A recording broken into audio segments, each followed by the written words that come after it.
Tonight, a small piece of paper prevented an assassination, but ignited an endless war. In a fancy restaurant, an ordinary waitress discovers a plot to kill the city's most dangerous crime boss. The mastermind? His own mother, a powerful politician. When the first bullet tears through the quiet atmosphere, she is forced to choose. Sit still and live, or act and change it all. Watch to the end, and comment on the city you're watching to let me know how far this story has progressed. The rain hadn't started yet, but Clara Voss could smell it coming, that metallic tang that clung to the air just before the sky opened up and drowned everything. She stood at the polished oak hostess stand of Le Cygne Noir, one hand resting on the reservation book, the other tucked into the pocket of her black apron where she kept a lighter she didn't smoke with, and a folding knife she'd never had to use. Not yet, anyway. The restaurant hummed with the kind of quiet money makes. Soft jazz bleeding through hidden speakers, crystal stemware catching light like trapped stars, conversations conducted in murmurs that suggested secrets worth keeping. Clara had worked here for 3 years, long enough to read the room the way some people read faces. She knew which tables were celebrating anniversaries and which were negotiating divorces. She knew when someone was about to propose and when someone was about to confess. She knew the difference between power and the performance of it. Tonight felt wrong. She couldn't pin it down at first, just a frequency slightly off, like a guitar string tuned a half-step flat. The manager, Marcus, had been sweating since 4 o'clock, dabbing at his upper lip with a handkerchief that was getting grayer by the hour. The kitchen staff moved with the kind of tension that came before fights or fires. And there were too many new faces in the front of house. Waiters she'd never seen before, security she didn't recognize, men in dark suits who stood too straight and smiled too little. Clara checked her watch. 7:43. The VIP reservation was for 8. "You good?" Tanya appeared at her elbow, another server, 6 months pregnant, and too smart to still be working tables, but too broke to stop. She carried a tray of empty martini glasses, balance perfect even with the extra weight she was carrying. "Yeah," Clara lied. "You? Feet are killing me. But rent's due Friday, so..." Tanya shifted the tray. "Marcus told me to clear out by 8:30. Said they're closing the main room for a private party." "Closing the whole room? Just for one table. Must be somebody important." Clara's instincts prickled. Le Cygne Noir didn't close for anybody. They'd served senators and CEOs and once, allegedly, a member of an exiled royal family. But they'd never cleared the floor. "Did he say who?" Tanya shook her head. "But he looked like he was going to throw up when he said it. I'm out of here the second I can clock off." She glanced down at her belly. "I don't need whatever this is." Smart girl, Clara thought. But Clara had never been smart the way other people measured it. She'd dropped out of high school at 16, left a bad situation in a small town she'd never named out loud, and rebuilt herself from nothing in a city that ate people like her for breakfast. She'd survived by being invisible when she needed to be, and indispensable when it mattered. She'd learned to watch, to listen, to move through spaces like smoke, and right now every cell in her body was screaming at her to leave. She stayed. At 7:55, the black SUV pulled up. Clara saw it through the tall windows that faced the street. Sleek, expensive, windows tinted dark enough to be illegal. It stopped directly in front of the entrance, blocking traffic, because people who drove cars like that didn't worry about parking regulations. The driver stepped out first, scanned the street with the practiced efficiency of someone who'd done security work in places where it mattered, then opened the rear door. A woman emerged, mid-60s, silver hair pulled into a flawless chignon, wearing a charcoal suit that probably cost more than Clara made in 6 months. She moved with the careful grace of someone who knew cameras were always watching, even when they weren't. Clara recognized her immediately. Eleanor Kovar, congresswoman, chairwoman of half a dozen committees that regulated things Clara didn't understand, a fixture on Sunday morning news shows where she spoke in sound bites that meant everything and nothing. Then the sun stepped out. Adrian Kovar didn't look like a criminal. That was the first thing that struck Clara, how normal he seemed, how controlled. He wore a navy suit that fit like it had been made for him because it had dark hair cut short, clean-shaven, the kind of face that belonged in boardrooms or on magazine covers. He moved around the car to offer his mother his arm, solicitous, attentive, every inch the dutiful son. But Clara had grown up around violence, the kind that wore a smile and shook your hand before it broke your fingers. And she knew what it looked like when it dressed up for dinner. Adrian Kovar carried it in the set of his shoulders, in the way his eyes never stopped moving, cataloging exits and angles and threats. She'd heard the stories. Everyone had. The Kovar family controlled most of the drug trade in the Eastern Corridor, owned judges and cops and politicians, made people disappear when they became inconvenient. Adrian had taken over operations 5 years ago when his father died, and since then the organization had become more efficient, more ruthless, more invisible. And now he was here, walking into Le Cine Noir with his mother on his arm like they were going to Sunday brunch. Marcus materialized beside Clara, adjusting his tie for the 15th time. His hands shook. "Smile," he hissed, "and for God's sake, don't stare." Clara arranged her face into the pleasant neutrality she'd perfected, the expression that said she was present but not really there, attentive but forgettable. She stepped forward as they entered. "Good evening. Welcome to Le Cine Noir." Eleanor Kovar smiled the way politicians did, warmth that never reached the calculation in her eyes. "Thank you, dear. We have a reservation. Under Kovar." "Of course. Right this way, please." Clara led them through the emptied dining room. The other tables had been cleared, chairs upended on surfaces still damp from wiping, a theatrical abandonment that made the space feel more like a stage than a restaurant. Their table sat in the center, white tablecloth, fresh flowers, candles already lit. 2 place settings. No one else. Adrian pulled out his mother's chair, waited until she was seated, then took his own seat facing the door. Always facing the door. Claire had seen enough men like him to know that was instinct, survival wired into muscle memory. "Your server will be with you shortly. Can I start you with something to drink?" "Champagne," Eleanor said. "The Bollinger, if you have it." "We do. I'll have that right out." Clara retreated toward the kitchen, her heartbeat too loud in her ears. Something was wrong. Everything about this was wrong. She'd served dangerous men before. This city was full of them, but this felt different, staged. Like everyone was reading from a script except her. In the kitchen, chaos barely contained by stainless steel and white tile. The head chef, Antoine, was screaming at someone about sauces while 2 line cooks moved through their prep with mechanical precision. But there were others, men Clara didn't recognize, wearing kitchen whites that looked brand new, moving with the wrong kind of purpose. She found the Bollinger in the wine fridge, checked the vintage, grabbed 2 flutes from the rack. One of the strange men watched her, his eyes tracking her movement with an intensity that made her skin crawl. She ignored him, popped the cork with practiced efficiency, poured 2 perfect measures. When she returned to the dining room, Eleanor and Adrian were talking in low voices, heads close together. They stopped when she approached. "Thank you," Eleanor said, accepting her glass. Adrian took his, but didn't drink, just turned the stem between his fingers, watching the candlelight catch in the bubbles. Clara set the bottle in the ice bucket, stepped back. "Are you ready to order, or would you like a few more minutes?" "A few minutes," Adrian said. His voice was quieter than she'd expected, almost gentle. It didn't match what he was. She left them alone. Retreated to the shadows near the kitchen entrance where servers usually congregated between courses, invisible unless needed. From there she could see the whole room, the table, the windows, the front entrance, the hallway that led to the restrooms, and the emergency exit. Marcus appeared beside her, so tense she could feel it radiating off him like heat. "Something's happening," Clara said quietly. "What is it?" "Nothing, just important guests. We need to be perfect tonight." "Marcus."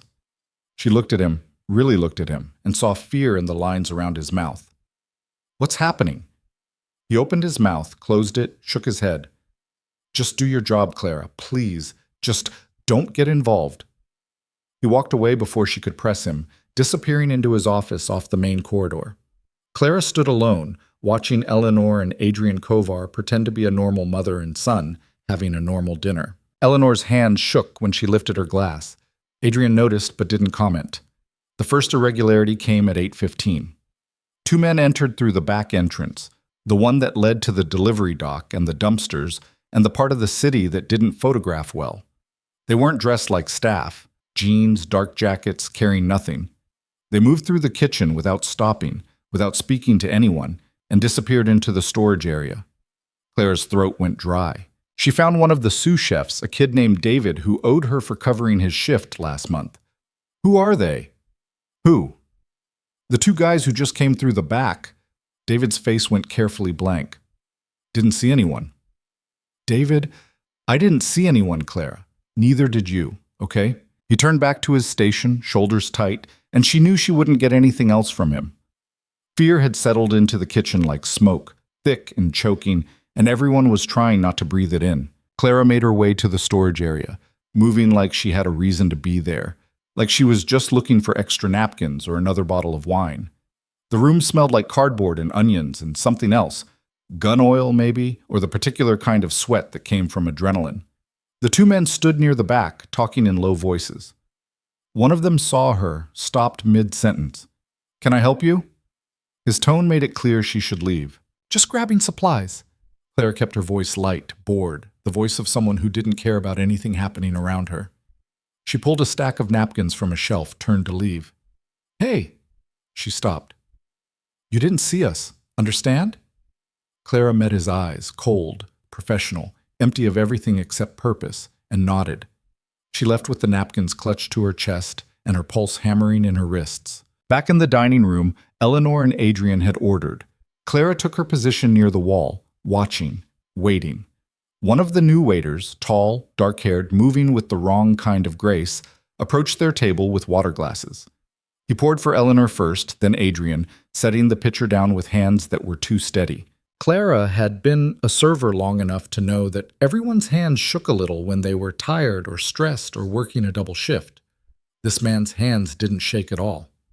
He smiled at Adrian. Adrian smiled back. Neither smile reached their eyes. The waiter retreated.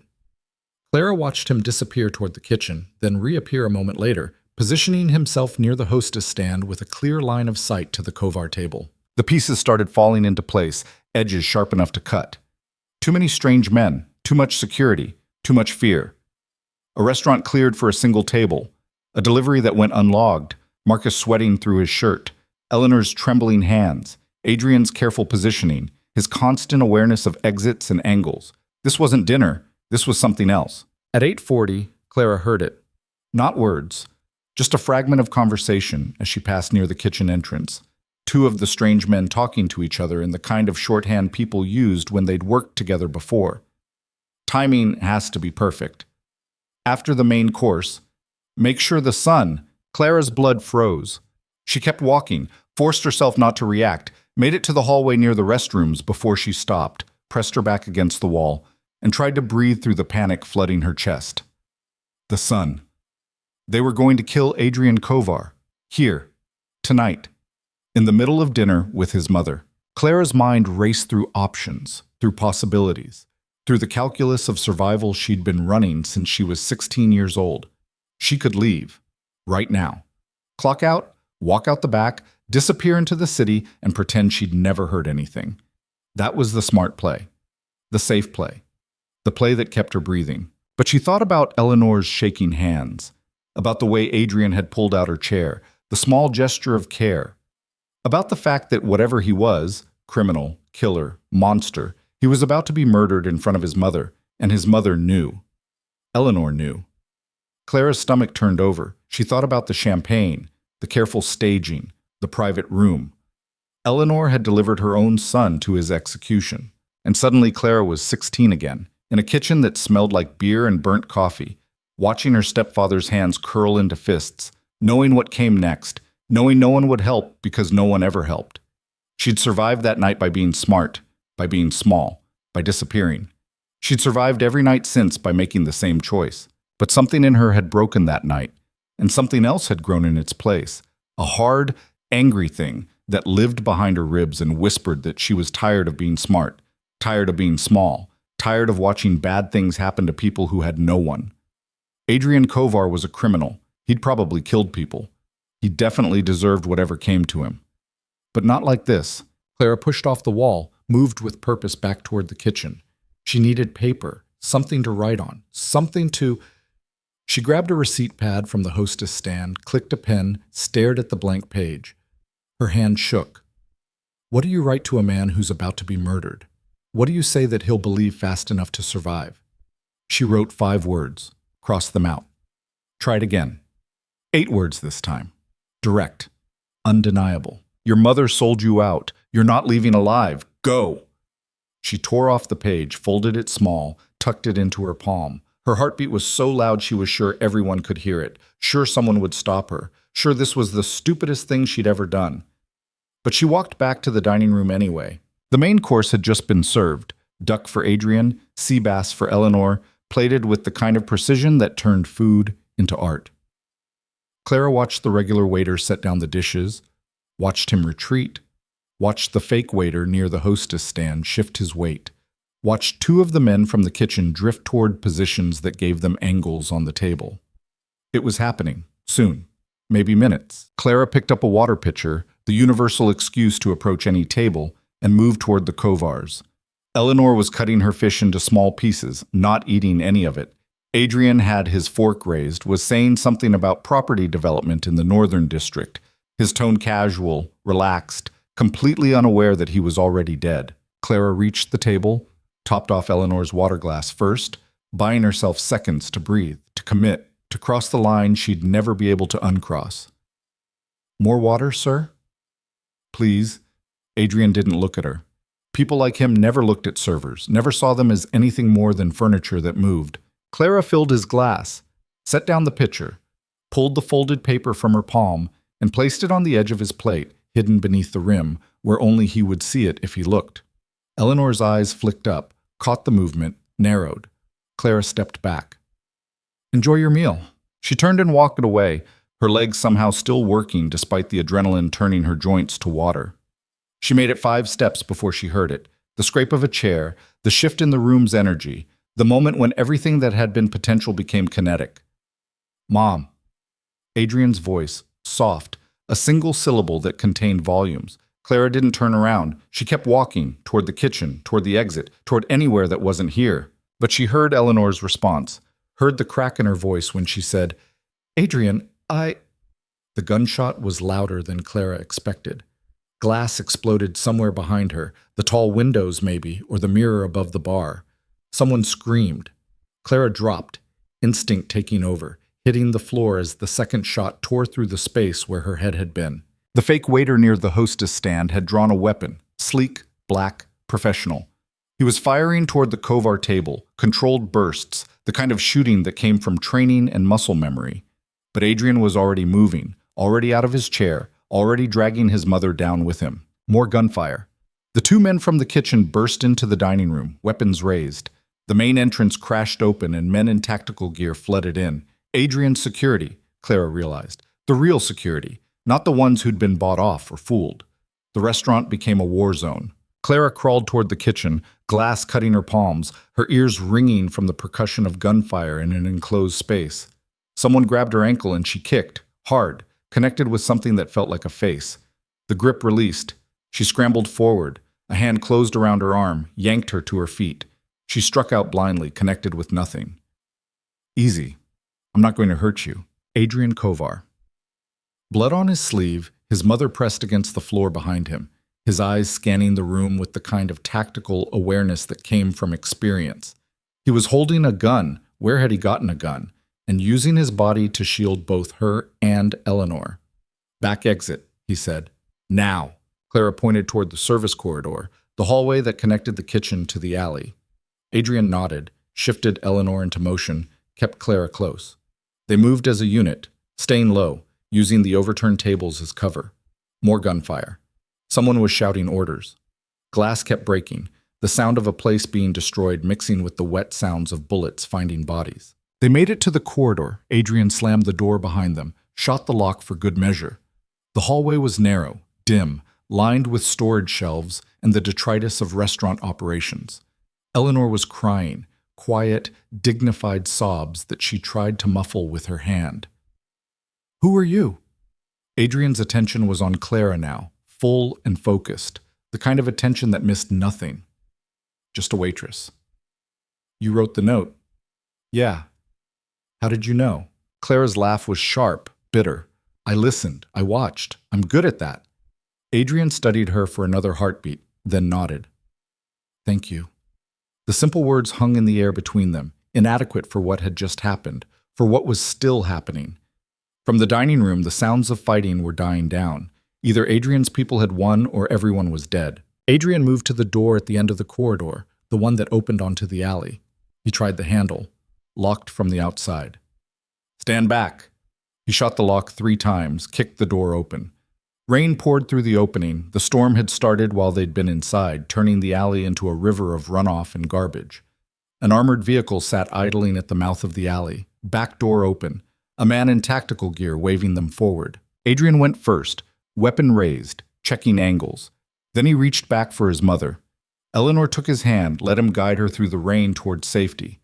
Clara stood in the doorway, rain soaking her clothes, her face, washing away the smell of gunpowder and fear.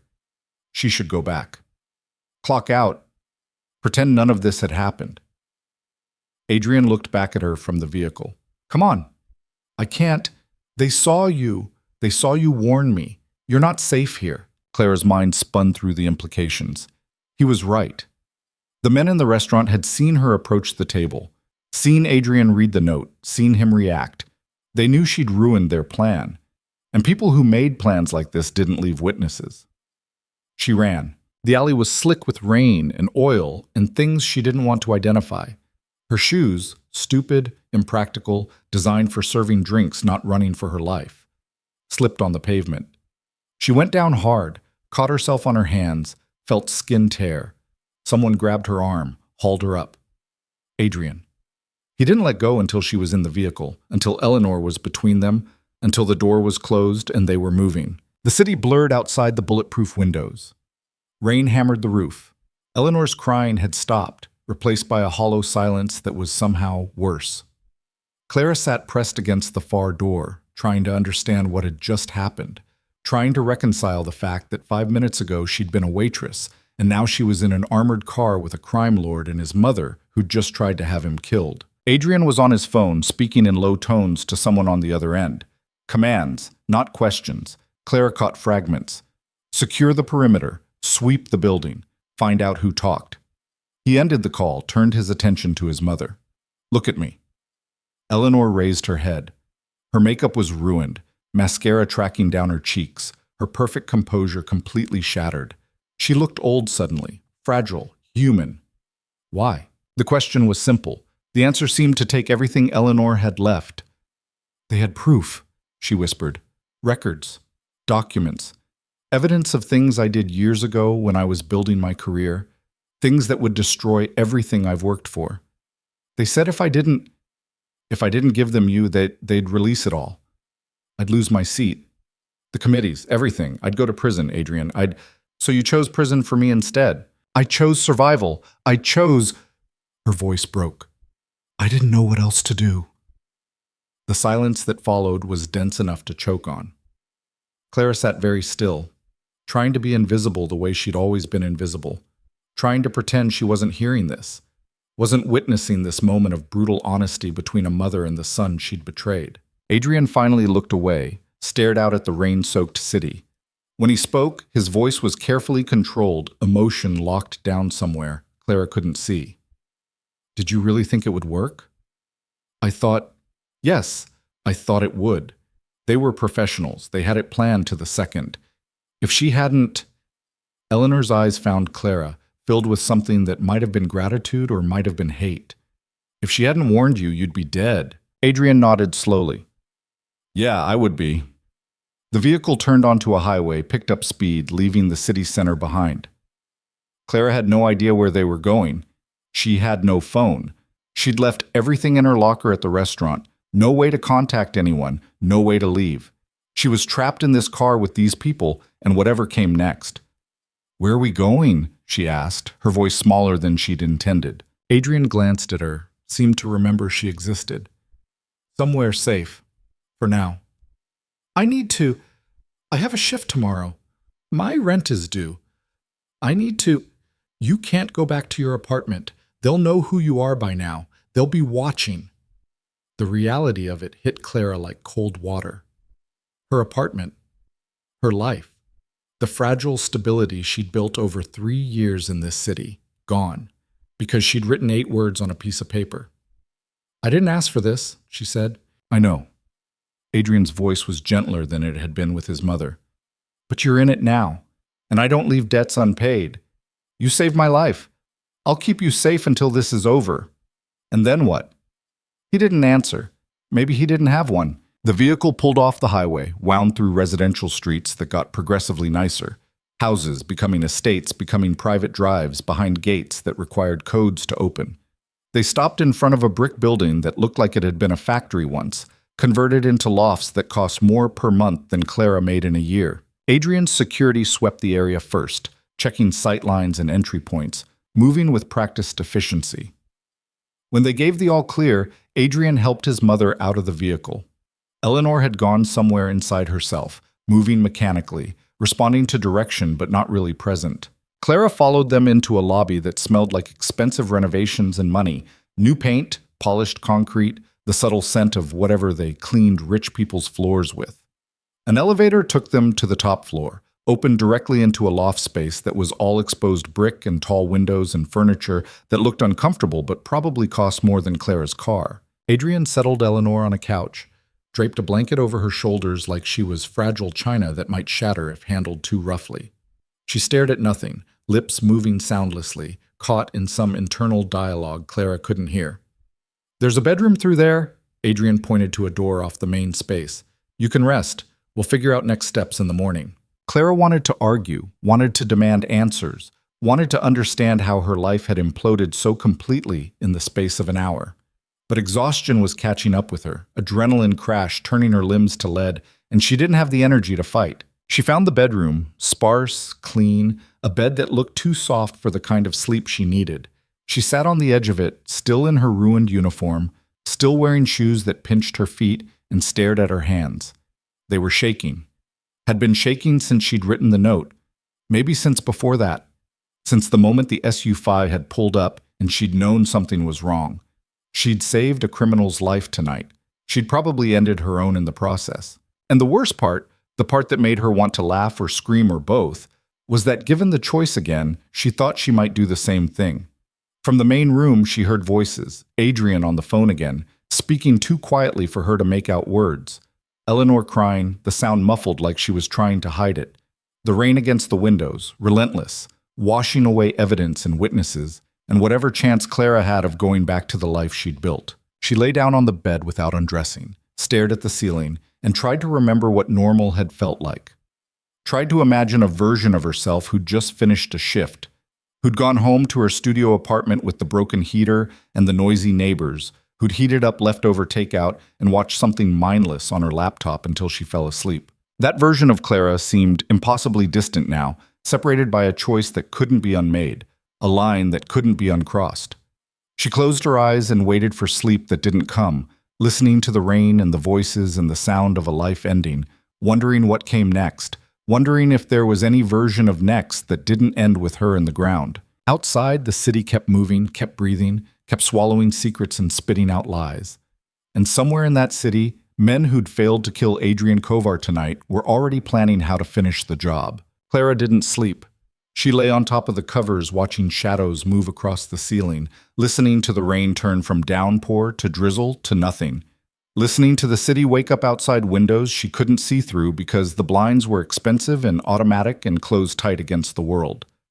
Somewhere around 4 in the morning, she heard Adrian's voice again, still on the phone, still giving orders in that controlled tone that suggested he'd been awake as long as she had. When gray light finally started seeping through the edges of the blinds, Clara gave up pretending.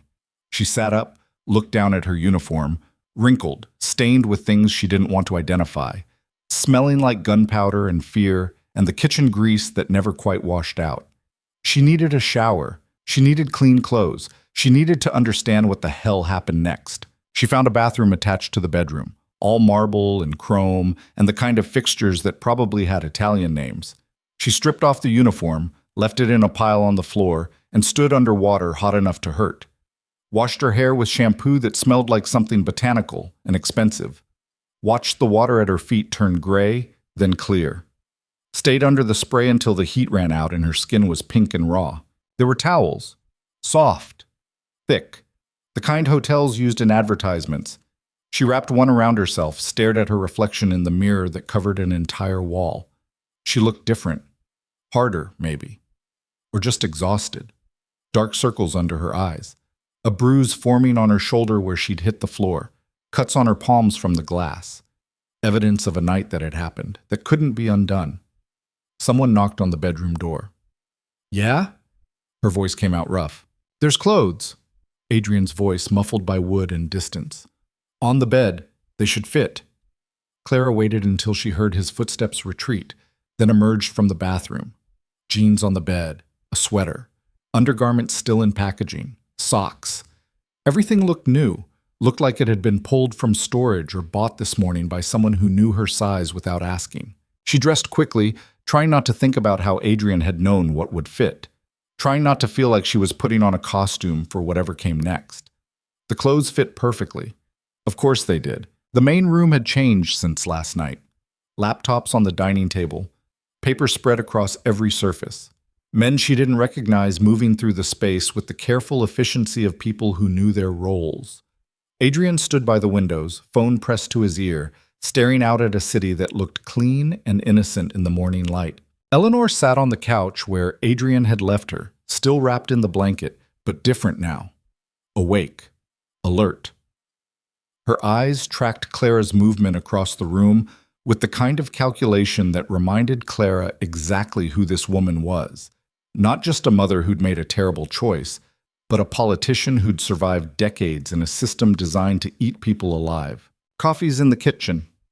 One of the men, early 30s, tattoos visible at his collar, gun obvious under his jacket, gestured toward an alcove Clara hadn't noticed last night.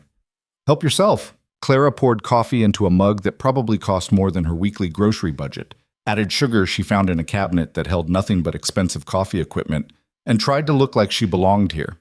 Like she was the kind of person who drank coffee in a crime lord's safe house the morning after surviving an assassination attempt. Adrian ended his call, turned to face the room. He looked like he'd slept in his clothes, the suit from last night, minus the jacket, shirt collar open, sleeves rolled up. But his eyes were sharp, focused, running calculations Clara couldn't follow. How many?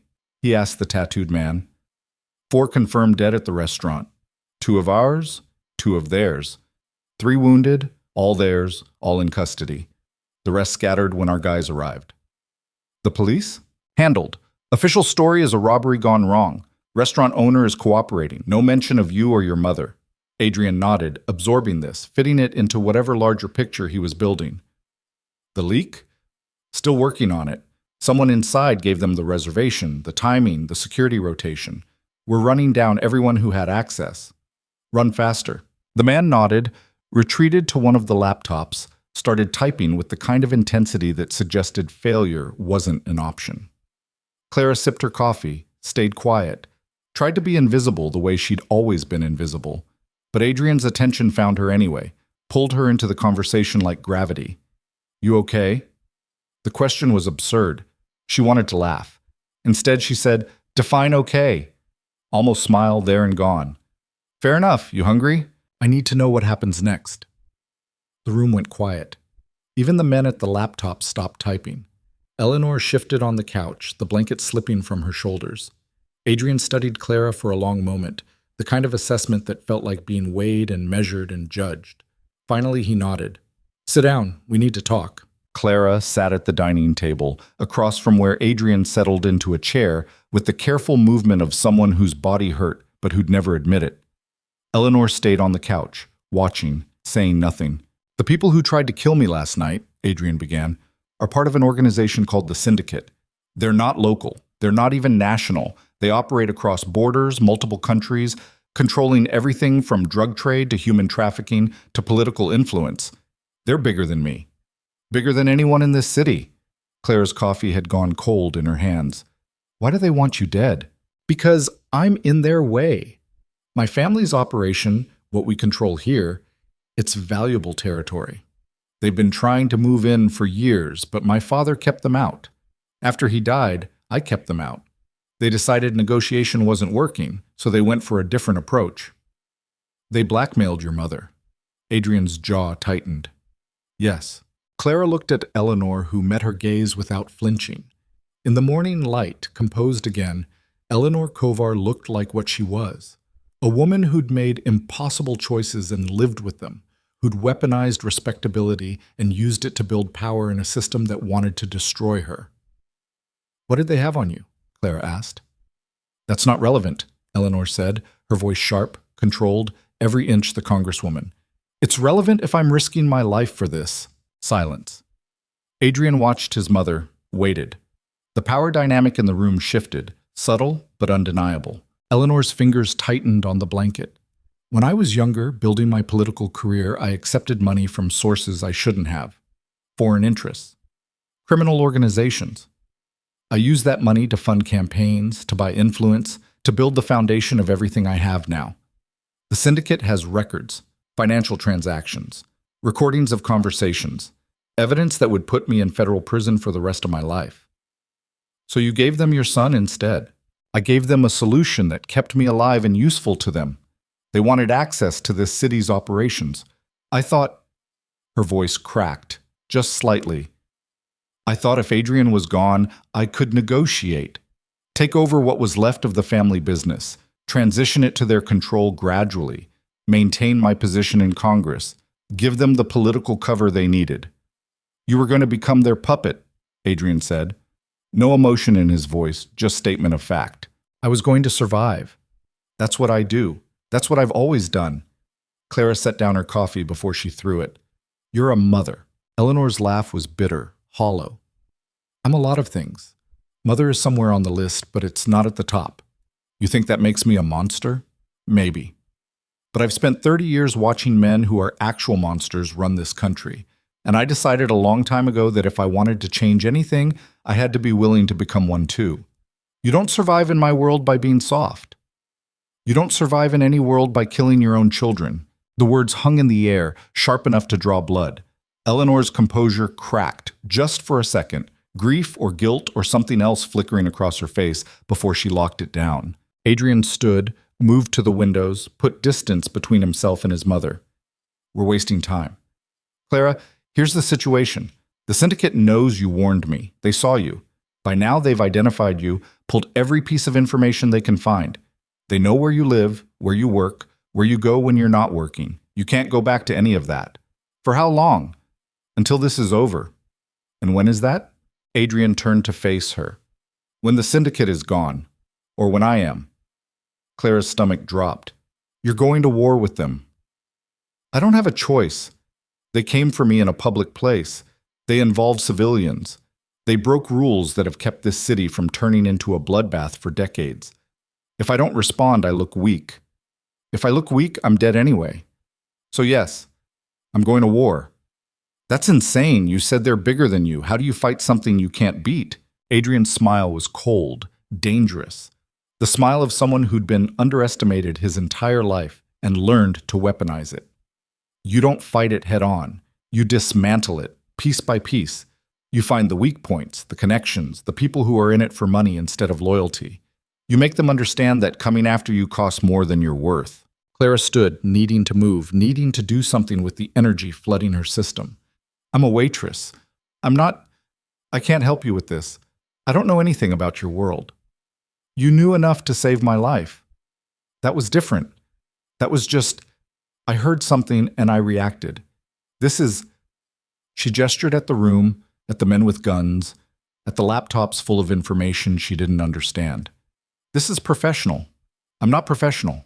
"No," Adrian agreed. "You're better. You're someone they don't know. Someone who can move through spaces I can't, see things my people would miss. You're an outsider, and that makes you valuable." "I didn't sign up for this." "You signed up the second you wrote that note."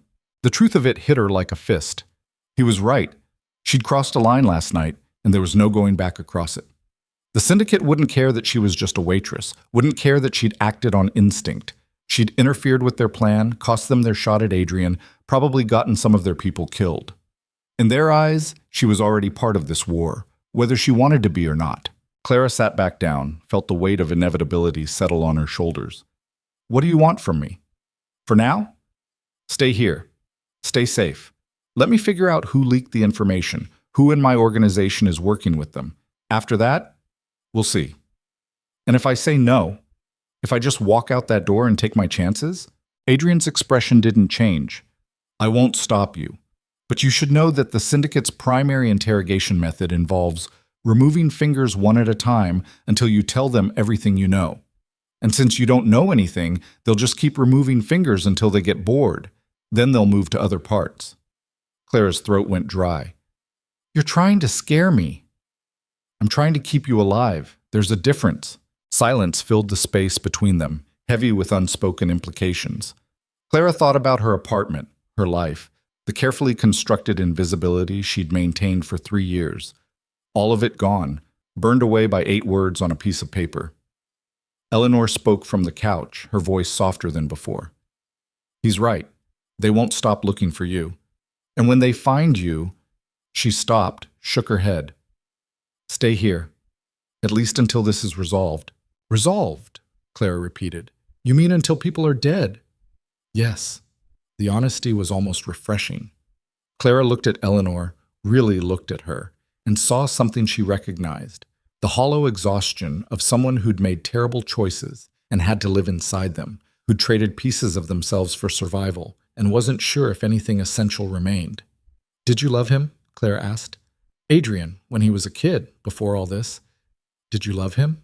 Eleanor's composure finally shattered. Tears tracked down her face, silent, unstoppable. She didn't try to hide them. More than anything, more than my career, more than my ambition.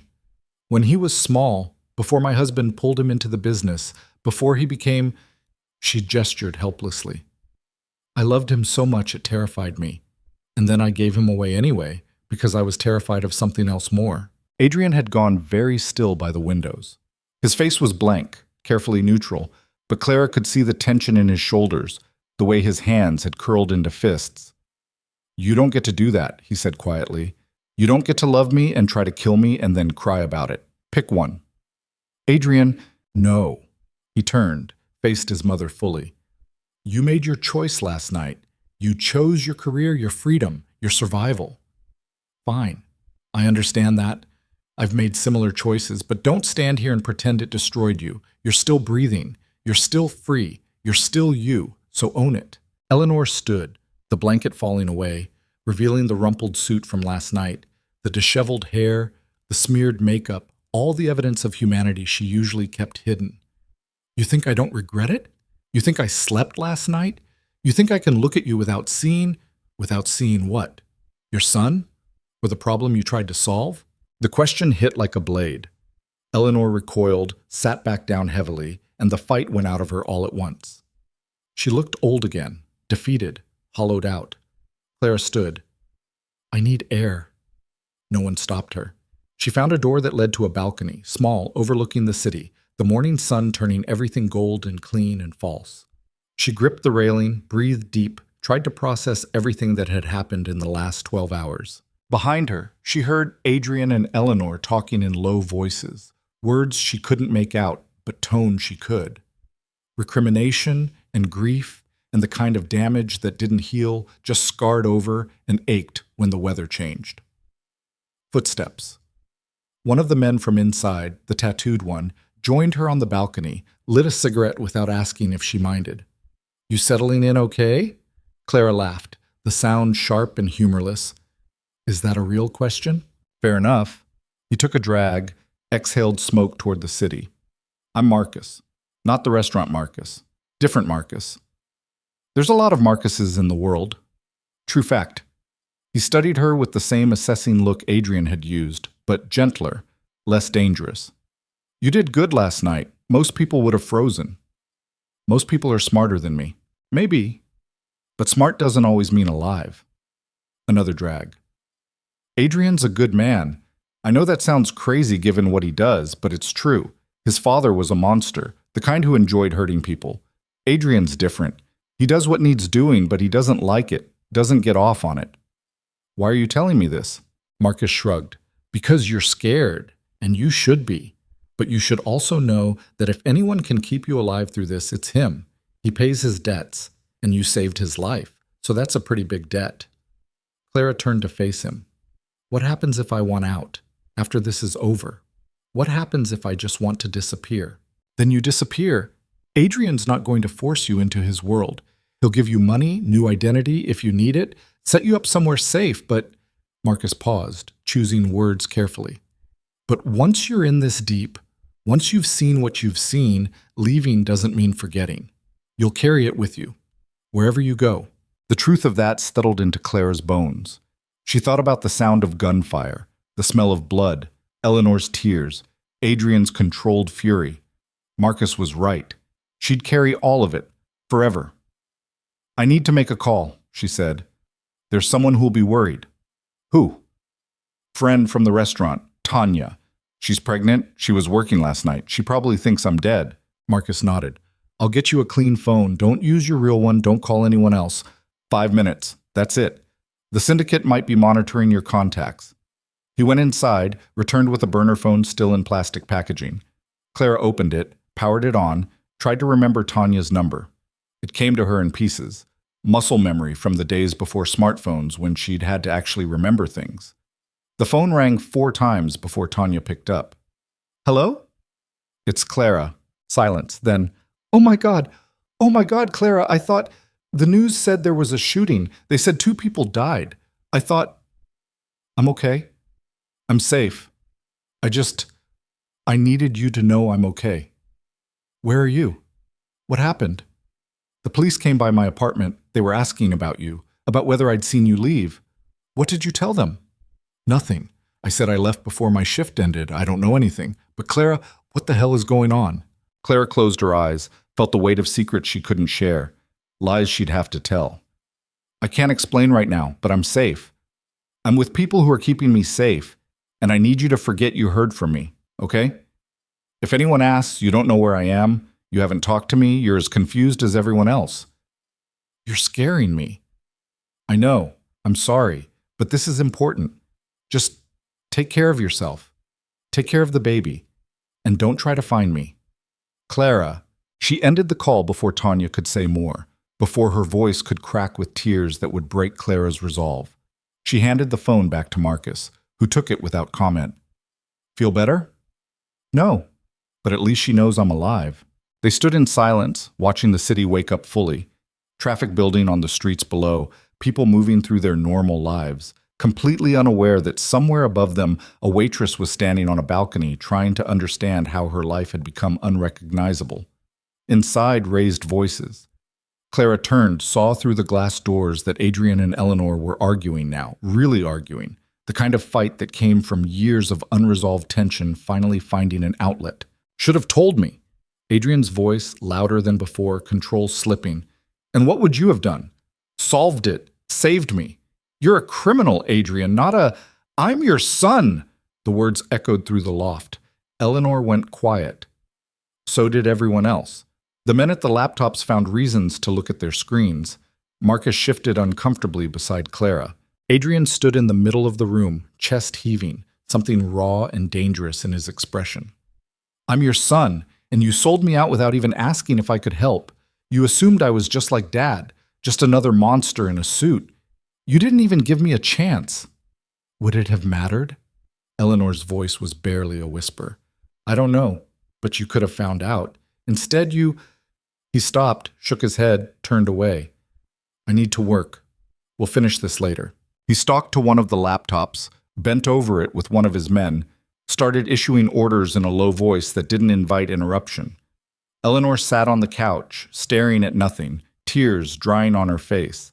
Clara came back inside, poured more coffee she didn't want, felt like an intruder in someone else's tragedy. The morning ground forward. Men came and went, bringing reports, taking orders, moving through the space with practiced efficiency. Clara learned names. Marcus the tattooed one, David who handled tech, Roman who coordinated security. She learned that Adrian's organization was bigger than she'd imagined, more professional, more sophisticated. Not just street-level dealers in muscle, but accountants and lawyers, and people who looked like they should be working in corporate offices instead of for a crime family.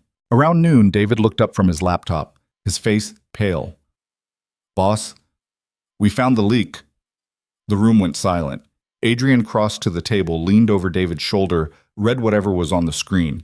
His expression didn't change, but Clara saw his hands tighten on the table edge, knuckles going white. You're sure? Positive. Phone records, financial transactions, Everything lines up. It's been going on for 6 months. Who? David hesitated, glanced at the other men, then said a name Clara didn't recognize. But the reaction in the room told her it mattered. Someone important. Someone trusted. Adrian nodded slowly, processing this, fitting it into his calculations. Where is he? His apartment. We've had eyes on it since last night. He hasn't left. Bring him here. Roman stepped forward. You sure you want him here? If the syndicate's tracking him. They're not. He's already served his purpose. They'll have cut him loose by now. Adrian's voice was flat, emotionless, the voice of someone making business decisions. Bring him here. I want to look him in the eye. Roman nodded, left with 2 other men. The loft felt smaller suddenly, the air heavier. Clara watched Adrian return to the windows, stare out at the city like it held answers he couldn't find inside his own head. Eleanor hadn't moved from the couch. What are you going to do to him? What needs doing? Adrian? Don't. He didn't turn around. You don't get a vote here. You gave that up last night. Silence. Clara sat at the dining table, feeling like she was watching a family destroy itself in slow motion, unable to look away, unable to help. 30 minutes later, Roman returned with their prize, a man in his 40s, thin, nervous, hands zip-tied in front of him. He had the look of someone who'd been awake for days, who'd known this moment was coming and couldn't stop it. Adrian turned from the windows, studied the man with the same cold assessment he'd used on Clara earlier. James? Adrian, I can explain. I'm sure you can. Sit down. Roman pushed James into a chair at the dining table, stood behind him with the kind of presence that suggested movement would be unwise. The other men formed a loose circle, boxing James in, blocking escape routes. Adrian sat across from him, relaxed, almost casual. How much did they pay you? James's throat worked. It wasn't about money. Then what? They have my daughter. The words tumbled out, desperate, pleading. She's 8 years old. They took her 3 months ago, said if I didn't help them, if I didn't give them information about your operations, about your schedule, about your security, they said they'd kill her. I didn't have a choice. The room absorbed this. Clara felt something shift in her chest, the complexity of it, the impossible mathematics of choosing between loyalties, between survival and honor. Adrian's expression didn't change. Did you try to tell me? No. Did you ask for help? I couldn't risk it. They said if I told anyone, so instead you helped them try to kill me. You gave them Eleanor's reservation. You told them about the security rotation. You made sure they had everything they needed to walk into that restaurant and put bullets in my head. I thought, if I gave them what they wanted, they'd give her back. They promised. They lied. Adrian's voice was gentle now, almost kind, which somehow made it worse. The syndicate doesn't return hostages, James. They use them until they're not useful anymore. Then they dispose of them. Your daughter's probably already dead. James made a sound like he'd been hit, a wounded animal noise that came from somewhere deep. No, they said. They lied, Adrian repeated. And you believed them because you wanted to. Because believing them meant you could justify betraying everyone who trusted you. Please, tears now streaming down James's face. Please, if there's any chance she's alive. Adrian stood, walked to the windows, stared out at the city again. Roman, make the call. See if we can locate the girl. If she's alive, get her back. Roman pulled out his phone, stepped away to make the call. James slumped in his chair, sobbing openly now, hope and despair warring on his face. Clara stood, couldn't sit anymore, couldn't watch this. She moved toward the balcony door, but Adrian's voice stopped her. This is what it looks like, in case you were wondering. This is the world you're in now. People making impossible choices, families destroyed, children used as weapons. It's not clean. It's not simple. It's just... He gestured helplessly. This. Why are you showing me? Because I don't want you to have illusions about who I am, about what helping me means. You saved my life last night, and I'm grateful, but grateful doesn't change what I do, who I am, what I'll have to do to survive this. Clara met his eyes. What are you going to do to him? To James? That depends on whether his daughter's alive. And if she's not? Adrian's silence was answer enough. Roman returned, phone still in hand. We found her. Warehouse in the industrial district. Alive, appears unharmed. Teams moving in now. The relief on James's face was almost painful to witness. He collapsed forward, forehead hitting the table, shoulders shaking with sobs that sounded like they were tearing him apart from the inside. Adrian watched him for a long moment, then nodded to Roman. When they get her out, bring her here. Let him see her. Then, he paused, something flickering across his face that might have been regret. Then let him go. Both of them. New identities, money to start over somewhere far away. He's done enough damage. Boss, he's a liability. He's a father who made a bad choice trying to save his kid. I'm not going to kill him for that. Adrian's voice hardened. But make sure he understands. If he ever comes back to this city, if he ever talks about what happened, if he so much as breathes wrong, his daughter grows up without a father. Clear? Roman nodded. James looked up, incomprehension and gratitude mixing on his face. Thank you, he whispered. Thank you, Don't thank me. Just disappear. Roman untied James's hands, led him to one of the bedrooms to wait for his daughter.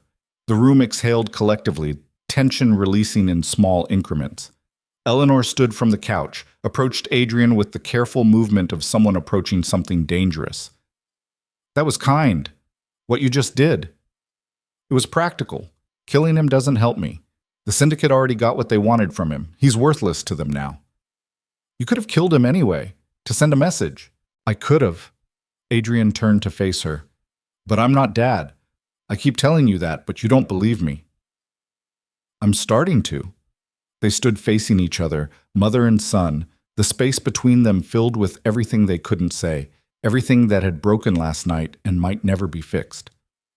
Clara watched them, felt like she was witnessing something private, something she had no right to see. I need you to leave, Adrian said finally. Go back to your life. Do your job. Pretend last night never happened. They'll come after me again. Use me to get to you. Probably, but you're good at surviving. You'll figure it out. Eleanor's laugh was bitter. You're punishing me. No, I'm letting you live with your choices. There's a difference. Adrian, we're done, Mom. You tried to have me killed. I'm alive anyway. And now we're done. I'll make sure you're protected, make sure the syndicate knows touching you means war, but that's it.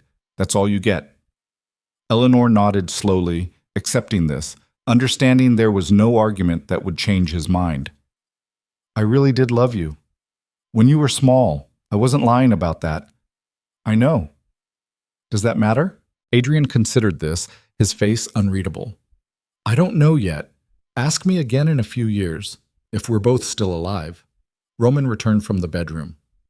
Car's here for the Congresswoman. Eleanor gathered her things, her purse, her dignity, the pieces of her composure she'd managed to salvage. She looked at Clara, seemed about to say something, then thought better of it. Just nodded once, a gesture that might have been acknowledgement or apology or goodbye. Then she was gone, escorted out by Roman, leaving behind silence and the faint scent of her perfume.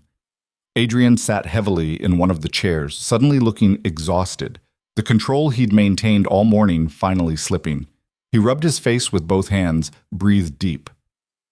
You okay? Clara asked, the question absurd given everything, but the only one she had. No, but I will be. He looked up at her. Thank you. For staying, for not running. You could have 12 times this morning, and you didn't. Where would I run to? Anywhere. But you stayed anyway. Clara sat across from him, the same chair James had occupied minutes before. What happens now? Now I disappear. Officially. The syndicate wanted me dead? Fine, I'll give them dead, fake my death, make it convincing, let them think they won. And then... His smile was cold, dangerous, the smile of someone planning violence with precision. Then I take apart everything they've built in this city, piece by piece, until there's nothing left. That's insane. Probably, but it's the only move that keeps me breathing long term. If I stay alive and visible, they keep coming. I have to make them think I'm gone. Have to make everyone think I'm gone. Clara's mind raced through the implications. Your mother. She'd have to sell it, grieve publicly. She's a politician. She's been performing her whole life. This will just be another role. And me, Adrian met her eyes. You disappear too. New name, new life, or... He hesitated, something shifting in his expression. Or you help me. Stay invisible with me. Help me take them down. Why would I do that? Because you're already in it. Because leaving doesn't mean safety, just means being alone when they find you. And because he stopped, choosing words carefully. Because I think you're tired of being invisible. I think you're tired of surviving by staying small. Last night, when you wrote that note, you made yourself seen. And I don't think you want to go back. The words hit Clara somewhere deep, somewhere she usually kept locked tight. He was right. God help her, he was right. She'd spent 3 years rebuilding herself by being forgettable, by moving through the world like smoke. And last night she'd stepped into the light, had made a choice that mattered, and even though it had cost her everything, even though she was terrified, she felt more alive than she had in years. If I help you, she said slowly, if I do this, I want a promise. Name it. When it's over, if we survive, you let me walk away, clean. No debts, no obligations, no looking over my shoulder. I get to choose what comes next. Adrian extended his hand across the table. Deal. Clara stared at his hand, understanding this was the moment, the point where she either committed fully or ran. Understanding that taking his hand meant violence and danger and probably death. Understanding that not taking it meant the same things, just slower, lonelier. She took his hand. His grip was firm, warm, human. He held on a moment longer than necessary, his eyes searching hers, looking for doubt or fear or second thoughts. This is going to get bad, he said quietly. Worse than last night. Worse than you can imagine. I know. You might die. I might die anyway. He smiled, real this time, reaching his eyes. Okay then, let's burn it all down. Burn it all. Clara smiled back, feeling something shift in her chest. Terror and exhilaration, and the strange freedom that came from accepting there was no safe choice, only the choice that let you live with yourself.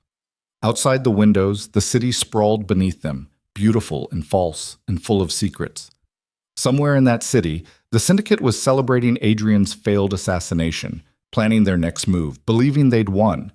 They had no idea the ghost was already coming for them, and they had no idea that the waitress who'd ruined their perfect plan was about to become something much more dangerous than they'd ever imagined. Clara Voss, who'd survived by being invisible, was about to learn how to haunt. The war had started, and this time she wasn't running. The plan took shape over 3 days locked in Adrian's safe house. 3 days of maps and blueprints and phone calls made on encrypted lines to people whose names Clara never learned. She watched Adrian transform from the controlled man who'd sat across from his mother to something else. A strategist, a commander, someone who thought in moves and countermoves like he was playing chess with human pieces. On the first day, they staged the crash. Roman found a body. Clara didn't ask where, didn't want to know. Roughly Adrian's build, roughly his age. They dressed it in Adrian's clothes, put his watch on its wrist, his ring on its finger, burned it beyond recognition in a car that went off a bridge on the highway outside the city. The kind of accident that made the evening news and got filed away as tragic but unremarkable. Clara watched the footage on the local news channel, saw the wreckage, saw the reporter standing in front of twisted metal and shattered glass, talking about how Adrian Kovar, alleged crime lord, had died in a single-vehicle collision. Saw Eleanor on the steps of her office building, flanked by staffers, her face a mask of grief so perfect, Clara almost believed it herself. She's good, Clara said quietly. Adrian stood beside her, watching his own death play out on screen. She's had practice. My father's funeral. She cried on command for the cameras. Made sure everyone saw the grieving widow. Then went home and drank champagne. Did she love him? Your father. No, but she needed him. There's a difference. The news moved on to other stories. A fire in the warehouse district.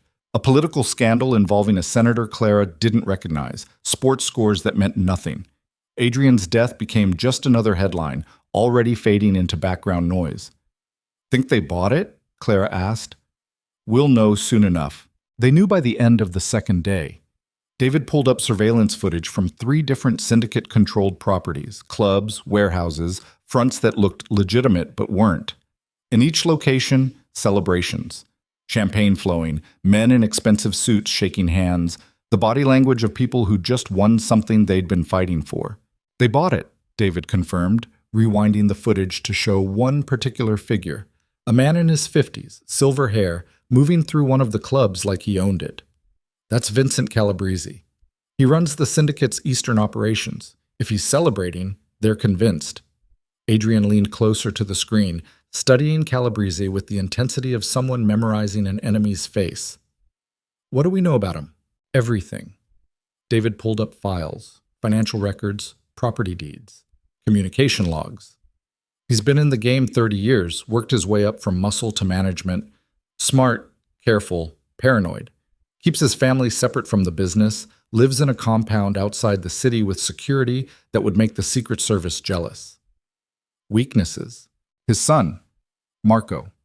26, thinks he's smarter than he is, likes to party, likes to talk when he shouldn't. Vincent's been grooming him to take over eventually, but the kid's a liability. Adrian's smile was cold. Then we start with the kid. Over the next 2 days, Clara learned how to disappear.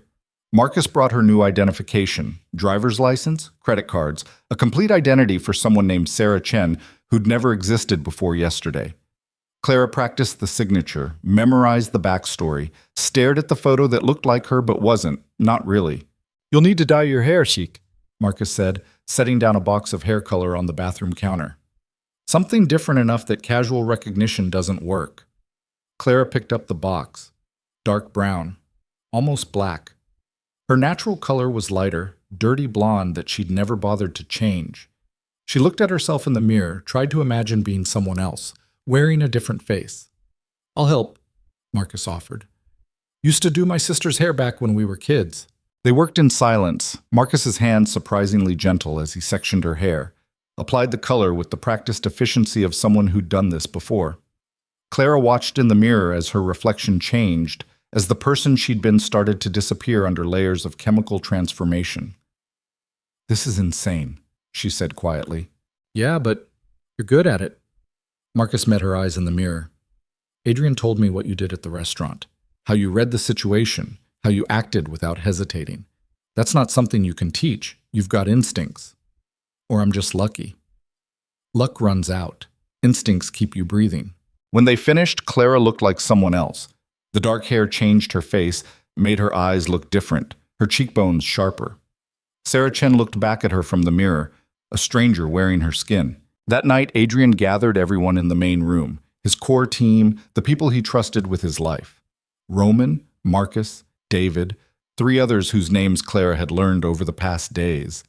They sat around the dining table, and Adrian laid out the plan like he was briefing soldiers before a mission. "The syndicate thinks I'm dead. That gives us an advantage, but only for a limited time. Eventually, they'll start consolidating my territory, absorbing my operations, and people will disappear. Anyone loyal to me becomes a liability to them. So we move fast, hit them hard, and we don't stop until they're gone." He pulled up a map of the city on one of the laptops, marked with pins in different colors. These are their primary operations: drug distribution, money laundering, human trafficking, protection rackets. We dismantle them systematically, not by fighting them head-on, we can't win that way, but by making their operations too expensive to maintain. We hit their supply lines, intercept their shipments, feed information to the cops about locations they can raid without it coming back to us. "What about Calabrese?" Roman asked. "We save him for last. But first, we take his son." Clara leaned forward. "Take him how?" Adrian's eyes found hers. "We make him think we're his friends, his new business partners. We get close, earn his trust, and when the time's right, we use him to destroy his father." "That's going to take time. What if the syndicate figures out you're alive before then?" "Then we adapt. But right now, they think they've won. They're going to get sloppy, make mistakes. We exploit those mistakes." The meeting continued for another hour, details and contingencies and backup plans.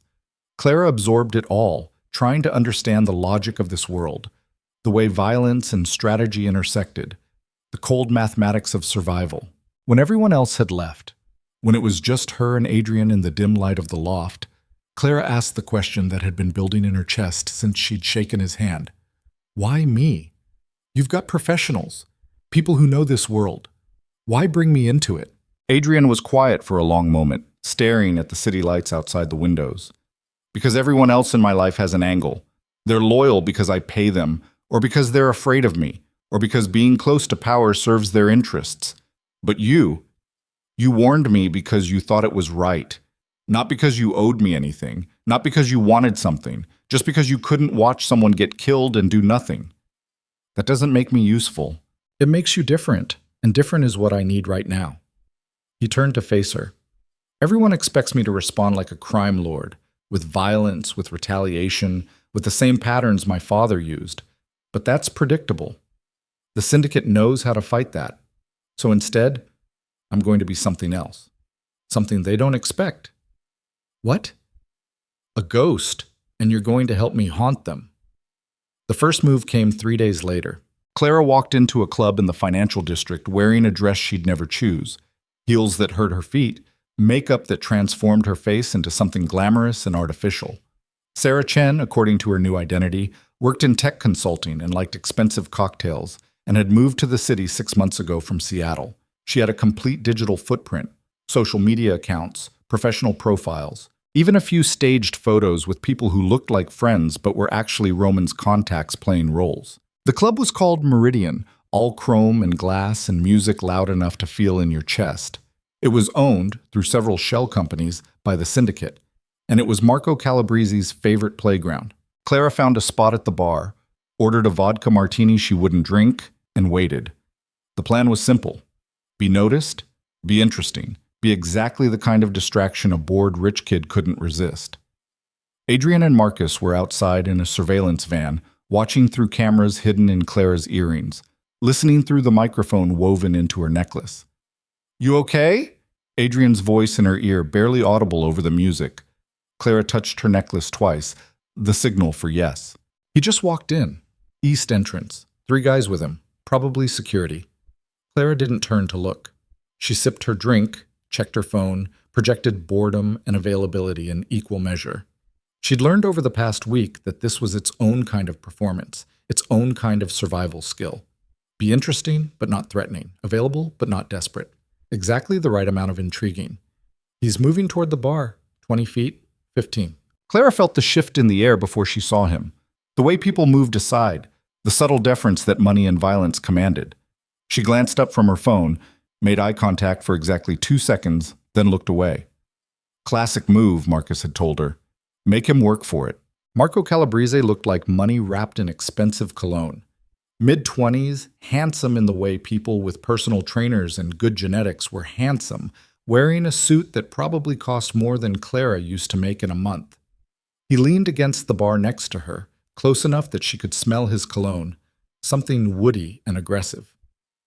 Haven't seen you here before.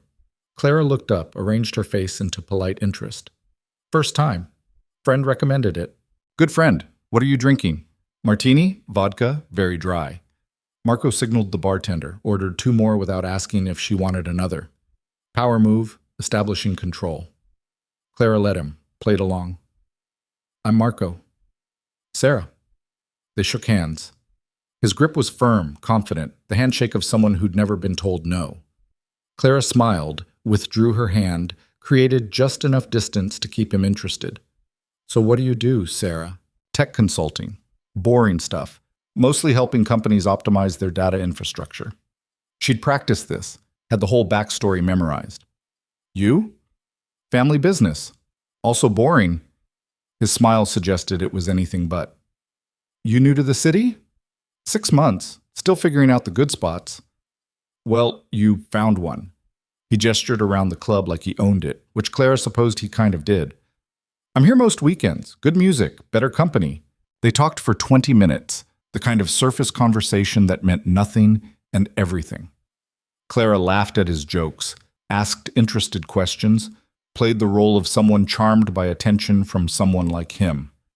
And she watched, the way he touched his phone constantly, checking messages, the way his security stayed close but not obvious, the way other people in the club tracked his movements, aware of him the way prey was aware of predators. Want to get out of here? Marco asked, his hand finding her lower back, presumptuous and practiced. I know a place with better music, more private. Clara felt Adrian's voice in her ear. Say yes, but make him wait. Give an excuse. She stepped back, created distance. I would, but I've got an early meeting tomorrow. Rain check? Marco's smile tightened just slightly. He wasn't used to being turned down. Serious? You're turning me down for a meeting? Not turning you down. Just not tonight. Clara pulled out her phone. Give me your number. We'll figure out another time. The dance of pursuit and retreat. Make him chase. Make him invested. Marco gave her his number and Clara texted him immediately so he'd have hers. A single word. Sarah. Don't make me wait too long, Marco said, his tone still playful but with an edge underneath. I won't. Clara left the club, walked 3 blocks to where Roman was waiting in a car, climbed into the back seat and let out a breath she'd been holding for what felt like hours. Her hands were shaking. She pressed them flat against her thighs, tried to calm her racing heart. You did great, Adrian said from the front seat, turning to look at her. Perfect. He's hooked. I need a shower. I can still smell his cologne. Welcome to undercover work. Marcus pulled into traffic, headed back toward the safe house. It gets easier. Does it get less disgusting? No, but you get better at compartmentalizing. Over the next 2 weeks, Clara became Sarah Chen completely. She met Marco 3 more times, coffee, dinner, drinks at another club. Each time she let him get a little closer, revealed a little more of the carefully constructed backstory, played the role of someone falling for his charm. Each time, Adrian and his team listened, recorded, built a profile of Marco's habits, his weaknesses, his access to his father's operations. Marco talked when he drank. He talked about deals his father was making, territories they were expanding into, problems they were solving with money or violence, or both. He talked like Clara was just another pretty face, like she couldn't possibly understand or care about the business side of things. And Clara listened, remembered, reported back every detail. He's meeting with a supplier next week, she told Adrian after the 4th date, back in the safe house, scrubbing off makeup that felt like a mask. Some kind of shipment coming in through the port. He was vague about details, but he's excited about it. Said it's going to make his father a fortune. Adrian and David exchanged looks. That's the heroin shipment we've been tracking. If we can intercept it, we can cost them millions, David finished, and make Marco look incompetent to his father.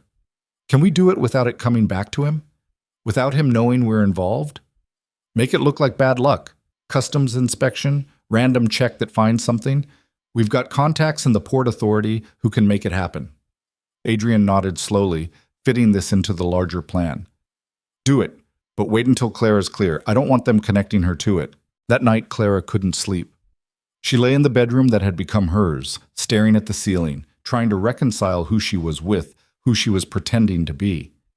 Sarah Chen felt more real every day, like she was becoming the performance, losing Clara Voss underneath layers of lies. She got up, found Adrian still awake in the main room, working at his laptop in the dim light. Can't sleep? He asked without looking up. Can't turn my brain off. He closed the laptop, gave her his full attention. What's wrong? Clara sat on the couch across from him, pulled her knees to her chest. I keep thinking about Marco, about how easy it is to lie to him, how he believes everything I say because I'm pretty, and I laugh at his jokes and I make him feel important, and I wonder... She stopped, searching for words. I wonder what that makes me. Smart, adaptable, good at what you're doing, or just another person using someone for my own purposes. Adrian was quiet for a moment. You think there's a difference between what you're doing and what his father does? Using people? Manipulating them? Isn't there? Maybe. You're doing it to survive. To take down people who traffic humans and sell poison and destroy lives for profit. Marco's father does it because he can, because power is its own reward. So yeah, there's a difference. But both require the same skills. Both require you to treat people as means to an end. Clara absorbed this, felt it settle uncomfortably in her chest. Does it ever bother you? What you have to do? Every day. His honesty surprised her. I didn't choose this life. My father pulled me into it when I was 16, taught me the business like other fathers teach their sons how to throw a baseball. By the time I was old enough to understand what it really was, I was already too deep to leave. So I made a choice. Either become the monster he wanted me to be or find another way. Try to be something different within the system. Is that possible?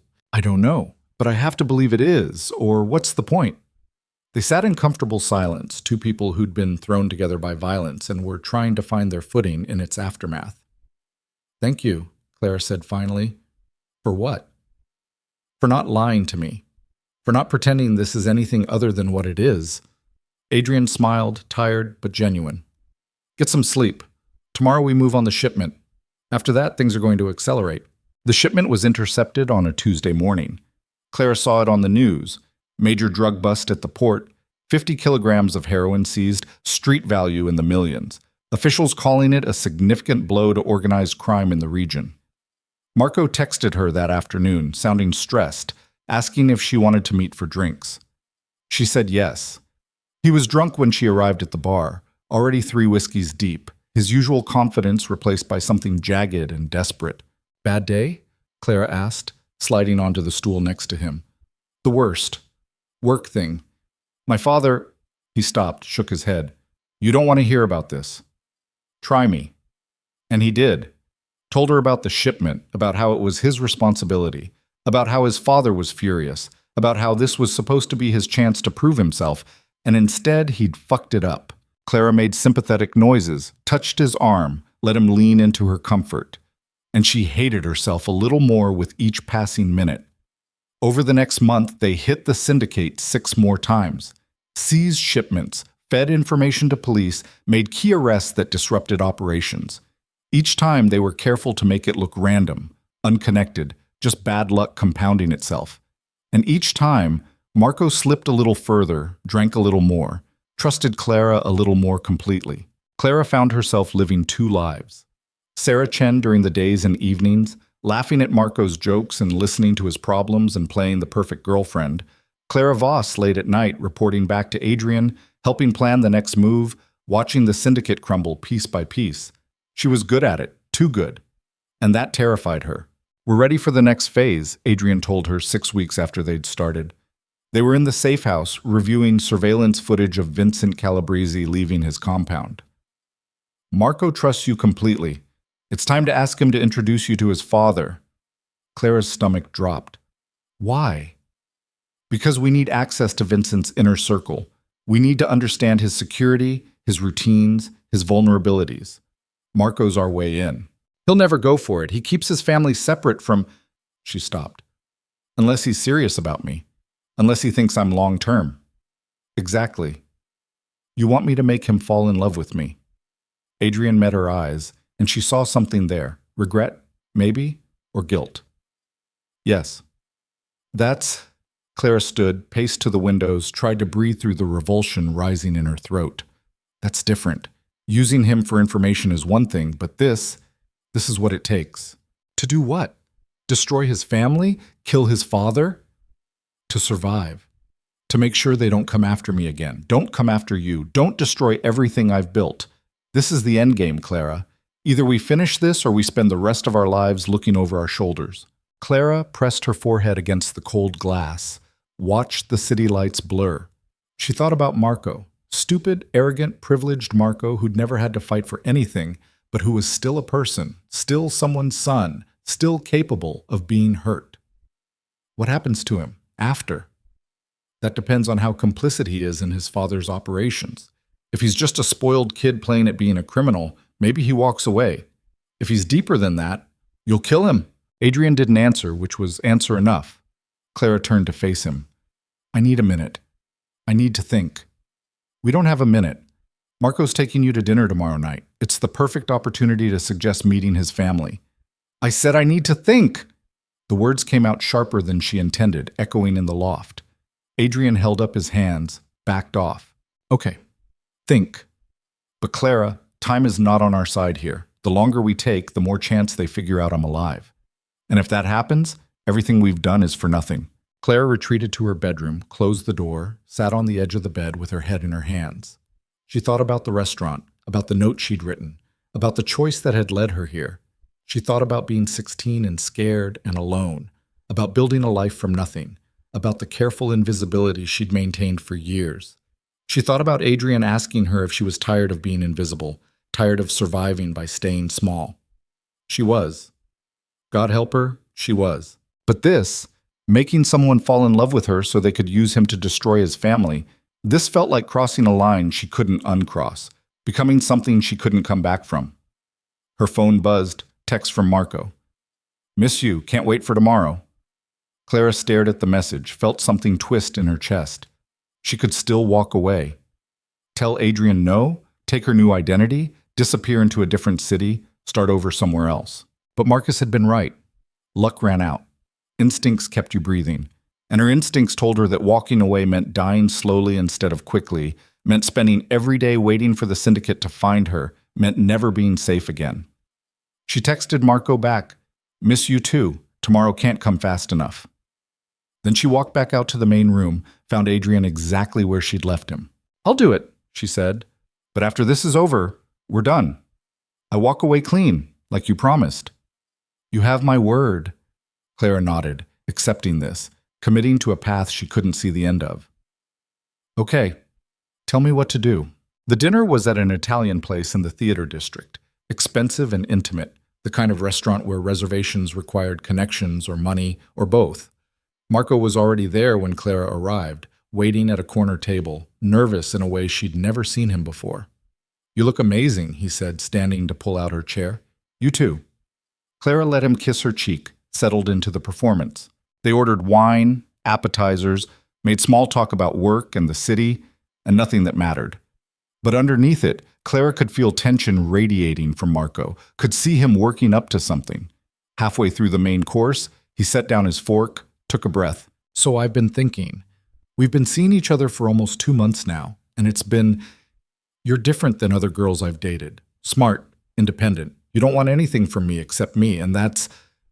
He paused, searching for words. That's rare in my world. Clara's heart hammered against her ribs. Marco, wait. Let me finish. I want you to meet my family, my father. It's important to me that he knows about you, that he sees I'm serious about you. Clara arranged her face into surprise, pleasure, exactly the right amount of hesitation. Are you sure? I know you keep your family separate from your social life. I do, but you're not just social life anymore. He reached across the table, took her hand. You're becoming something more, and I want my father to know that. Clara squeezed his hand, smiled, felt like she was drowning. I'd love to meet him. Marco's relief was palpable. Yeah, because I know it's a big step, and I don't want to pressure you, but I want to, really. They finished dinner in a better mood. Marco relaxed now that he'd made his confession. He walked her to where Roman was waiting in the car, kissed her goodnight with more passion than usual, told her he'd set up dinner with his father for next week. In the car, Clara let the mask drop, pressed her hands over her face, tried to breathe through the nausea. You okay? Roman asked from the driver's seat. No, but I will be. Back at the safe house, she found Adrian waiting, along with Marcus and David.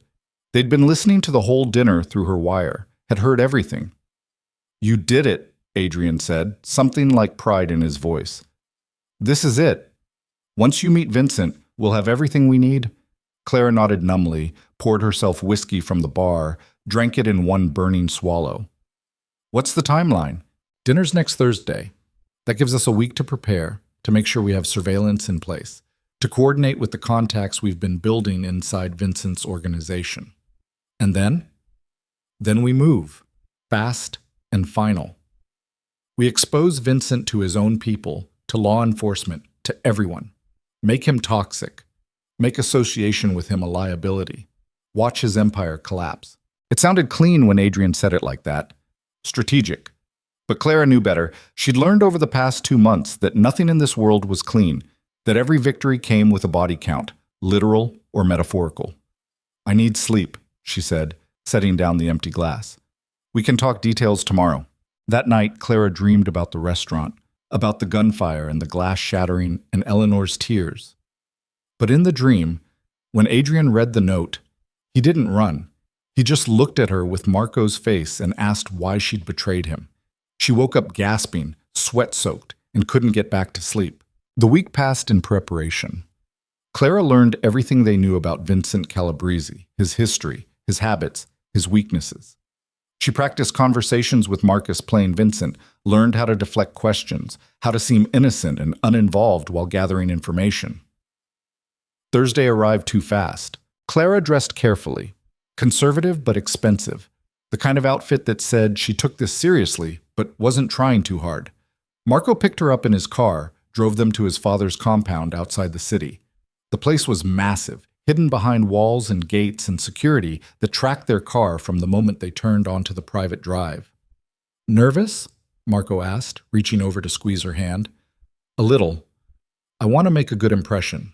"You will. Just be yourself. My father's going to love you." The house was all stone and glass and old money, the kind of place that had been built to intimidate. They were met at the door by a man who looked like security dressed in butler's clothes, led through a foyer with marble floors and a chandelier that probably cost more than Clara's entire life. Vincent Calabrese waited in a study that smelled like leather and cigars. He was smaller than Clara expected, compact and controlled, wearing reading glasses and holding a book like they'd interrupted him mid-chapter. But his eyes, when they found Clara, assessed her, catalogued her, were sharp enough to cut. "Father, this is Sarah." "Sarah, my father, Vincent." Clara extended her hand. Vincent took it, his grip firm, brief, measuring. "Marco's told me about you. Tech consultant?" "Yes, sir. Data infrastructure, mostly corporate clients." "Interesting field. Ever work with financial institutions?" The question was casual, but Clara felt the weight of it. He was testing her, seeing if she had connections that could be useful, seeing if she was more than she appeared. "A few banks, mostly mid-sized regionals. Nothing too exciting." Vincent smiled, gestured for them to sit. "Marco, why don't you pour us some drinks? The good scotch." Marco moved to a bar in the corner and Clara was alone with Vincent, his attention fully on her now.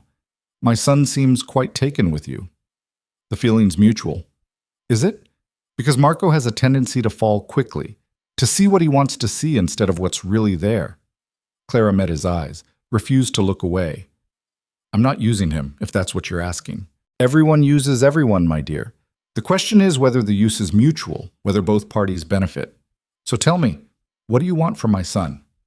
The directness of it threw her for half a second, but she recovered. "Honestly, I like him. He makes me laugh.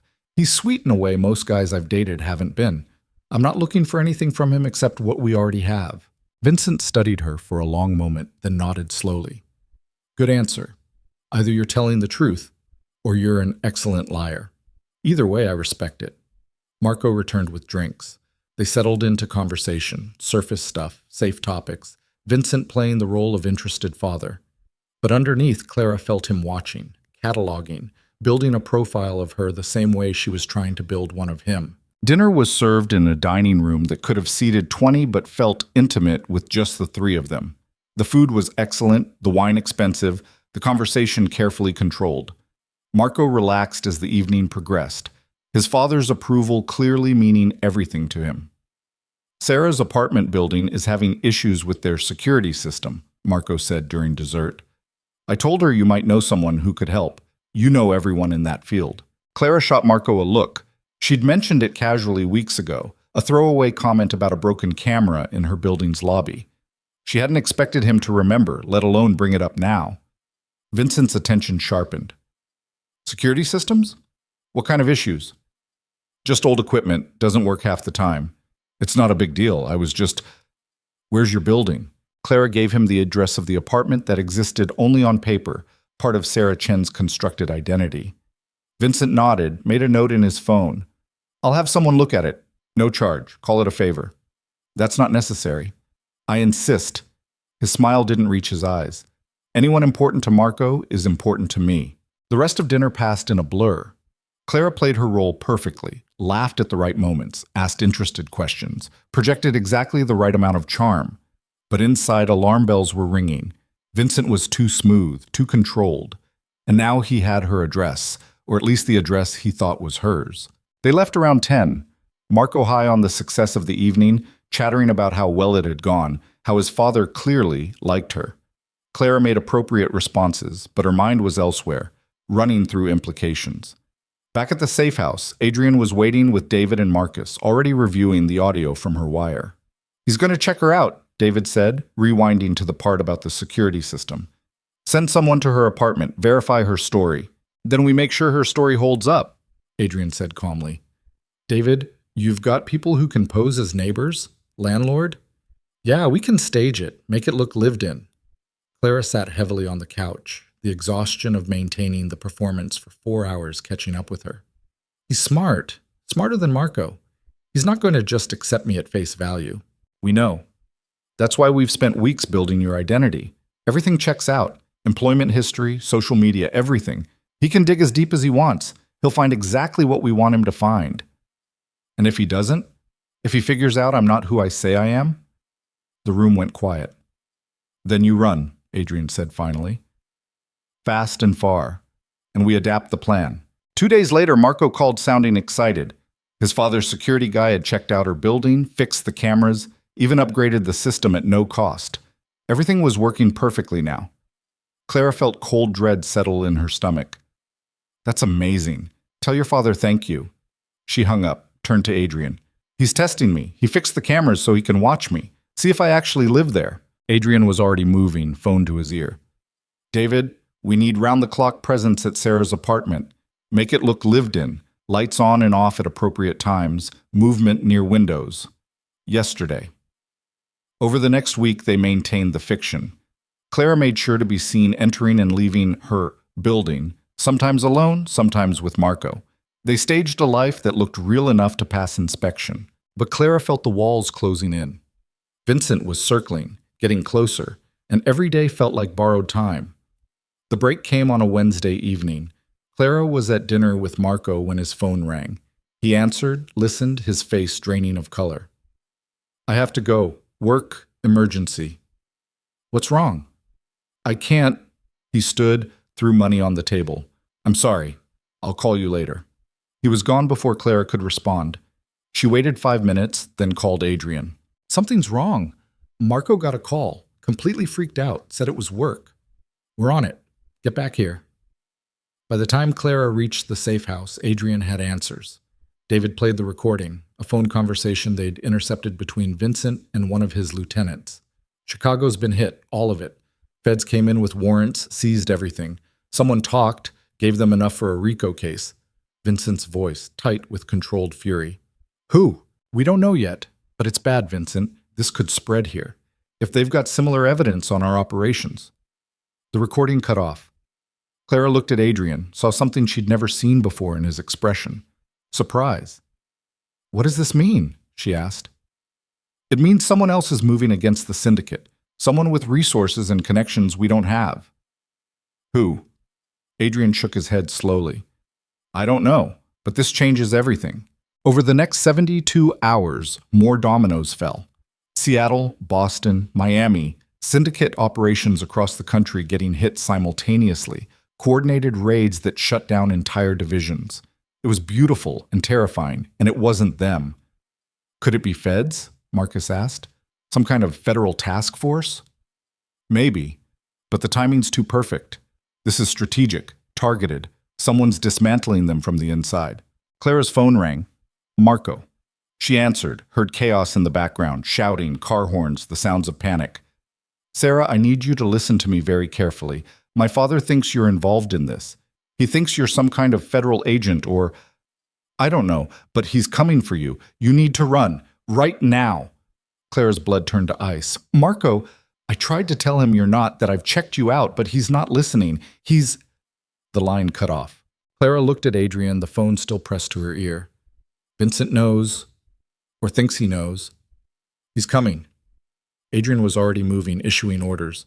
Roman, car out front now. Marcus, grab the go bags. David, wipe everything. Burn it all. We move in 5 minutes. Clara stood frozen, her mind spinning. How did we covered everything. How did he know? Doesn't matter. We move now. Figure it out later. They scattered, trained efficiency taking over. Clara ran to her room, grabbed the bag she'd kept packed like Adrian had insisted, her hand shaking so badly she could barely zip it. When she emerged, Adrian was at the windows, phone to his ear, his face gone white. What? Clara asked. He lowered the phone slowly. That was my contact in the police department. They found Eleanor, in her office. Single gunshot to the head. They're calling it suicide. The world tilted. Clara grabbed the back of a chair to steady herself. The syndicate killed her. As a message. As the punishment for... Adrian's voice cracked, just slightly. For me, still being alive. How would they know you're alive? We've been so careful. Adrian's eyes found hers, and in them she saw terrible understanding. Unless someone told them. The door to the safe house exploded inward. Men poured through, not police, not syndicate, something else entirely. Black tactical gear, professional movements, weapons raised. Clara dove behind the couch as gunfire erupted, deafening in the enclosed space. Adrian was already shooting back, providing cover as Marcus and David returned fire from other positions. Roman went down, blood blooming across his chest. The room became chaos, muzzle flashes, the smell of gunpowder, someone screaming. Clara crawled toward the back hallway, her bag forgotten, focused only on survival. Hands grabbed her, yanked her to her feet. She struck out blindly, connected with something soft. A grunt of pain, the grip releasing. She ran. Behind her, Adrian's voice. Clara, go! Get out! She made it to the service stairs, took them two at a time, her heart hammering so loud she could barely hear the continued gunfire from above. Burst through the door at ground level into an alley, rain pouring down, the city lights blurring into chaos. A car screeched to a stop in front of her. The back door opened. Inside sat Vincent Calabrese, perfectly calm, perfectly controlled. Get in, my dear. We need to talk. Clara looked back at the building, saw smoke rising, heard sirens approaching, looked at Vincent, at the gun resting casually in his lap, at the driver watching her with dead eyes. She had 3 seconds to decide, run and die in this alley, or get in the car and maybe live long enough to understand what had just happened. She got in. The door closed behind her, sealing her fate. Vincent smiled, gestured to the driver to move. The car pulled away smoothly, leaving the chaos behind. You're probably wondering how I knew, Vincent said conversationally. About Adrian, about you, about all of it. Clara pressed herself against the far door, every muscle tense to run even though there was nowhere to go. Let me enlighten you. Vincent pulled out his phone, pulled up a photo, showed it to Clara. She saw herself. At the restaurant. The night of the shooting. Writing something on a piece of paper. The angle was wrong, too high, like it had been taken from security camera, Vincent said, from the restaurant. We reviewed all the footage after the failed hit. Saw you write that note. Saw Adrian read it. Saw him grab you and run. We've known from the beginning that you were with him. Clara's mind spun, trying to understand. Then why the apartment, the surveillance? Why go through all of that if you already knew? Because I wanted to see how far the deception went, how elaborate the lie was. And I have to say, impressive work. The identity, the backstory, the performance. If I hadn't seen that footage, I might have believed it. Marco. Doesn't know. About you, about Adrian, about any of it. My son is a romantic fool who fell for a pretty face and a performance. But don't worry, he'll learn. This will be an excellent lesson for him about trust. The car turned onto a highway, headed out of the city. Clara looked at Vincent, at the gun, at the locked doors. Where are you taking me? Somewhere quiet. Somewhere we can have a proper conversation about where Adrian is, who he's working with, and exactly how much damage you've both done to my operations. I don't know where he is. Your men just attacked. Please. Vincent's smile was cold. Don't insult me. You know exactly where he is or where he'll try to go, and you're going to tell me. Eventually. People always do. Clara felt something crack inside her. Fear, yes, but also fury. At Adrian for pulling her into this, at herself for agreeing, at Vincent for being exactly what he was. I saved his life, she said quietly. At the restaurant. I could have stayed quiet, let it happen, but I didn't. I warned him because watching someone get murdered, even someone like him, wasn't something I could live with. That's all this was. That's all I am. Just someone who made one decent choice that ruined her entire life. Vincent studied her for a long moment. You know, I almost believe you, that you started this out of simple morality. But people don't stay simple, not in this world. You spent 2 months playing my son, gathering information, helping Adrian dismantle my organization. That's not morality. That's survival. And survival requires you to become exactly the kind of person you probably swore you'd never be. The truth of it hit Clara like a fist. He was right. She'd become something else over the past months. Something harder, colder, capable of lies and manipulation and using people as tools. She'd told herself it was necessary. told herself it was different because her cause was righteous. But sitting in Vincent's car, facing the consequences of all those choices, she understood that the only difference between her and the people she'd been fighting was which side of the war they'd landed on. "What are you going to do to me?" she asked. "That depends entirely on how cooperative you are." The car drove on into the night, away from the city, away from safety, toward whatever came next. And Clara sat in the back seat with a crime lord and a gun and the wreckage of every choice she'd made since the night she'd written 8 words on a piece of paper and wondered if this was how her story ended. Not with a bang, but with a quiet disappearance that no one would ever solve. Behind them, the city lights faded into darkness. Ahead, only road and rain and the unknown. And somewhere in that unknown, if he was still alive, Adrian was either coming for her or learning to live with one more ghost. The warehouse smelled like rust and old blood, and the particular kind of decay that came from years of darkness. Vincent's men dragged Clara through a loading bay door that screeched on broken hinges, the sound echoing through empty space big enough to swallow screams. Her shoes scraped concrete still wet from rain that leaked through holes in the ceiling, leaving dark trails like something had been dragged through here before, something that bled. They zip-tied her hands behind her back, shoved her into a metal chair bolted to the floor in the center of the space. Industrial lights hung from chains overhead, swaying slightly, casting shadows that moved like living things. Vincent stood 20 feet away, phone to his ear, speaking in low tones to someone Clara couldn't identify. His driver, the one with dead eyes, positioned himself by the door they'd entered through. 2 other men emerged from the darkness at the far end of the warehouse, carrying equipment Clara tried not to look at too closely. Her heart hammered against her ribs so hard she thought it might crack bone. She focused on breathing, in through her nose, out through her mouth, the way she'd learned to do when her stepfather's fists were coming and she needed to stay conscious through it. That was a lifetime ago. Different violence, same mathematics of survival. Vincent ended his call, walked toward her with measured steps, his expensive shoes clicking on concrete. He pulled another chair from somewhere in the shadows, positioned it directly in front of Clara, sat down with the posture of someone settling in for a long conversation. "Let's establish some ground rules," he said, his voice conversational, almost friendly. "I'm going to ask you questions. You're going to answer them truthfully. If I believe you're lying, things will become unpleasant. If you cooperate fully, I'll make sure your death is quick. Those are your options, painful and slow, or quick and relatively painless. Do you understand?" Clara's mouth had gone dry. She worked up enough saliva to speak. "I understand." "Good. First question. Where is Adrian Kovar?" "I don't know." Vincent's hand moved so fast Clara barely saw it, backhanded her across the face with enough force to snap her head sideways. Pain exploded across her cheekbone, bright and sharp. She tasted copper, felt blood on her tongue where her teeth had cut the inside of her mouth. "That's a lie," Vincent said calmly.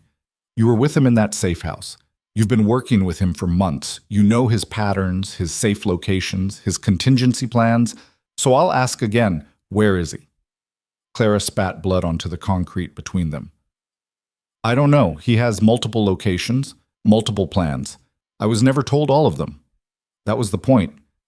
If someone like you grabbed me, I couldn't give up what I don't know." Vincent studied her face, looking for tells, for the micro-expressions that betrayed deception. Clara held his gaze, let him see the fear. That was real enough, but kept the defiance underneath it locked tight. "Smart," Vincent acknowledged. "Compartmentalized information. Adrian learned that from his father. The old bastard was paranoid, but it kept him alive for 40 years. He leaned back, crossed his legs.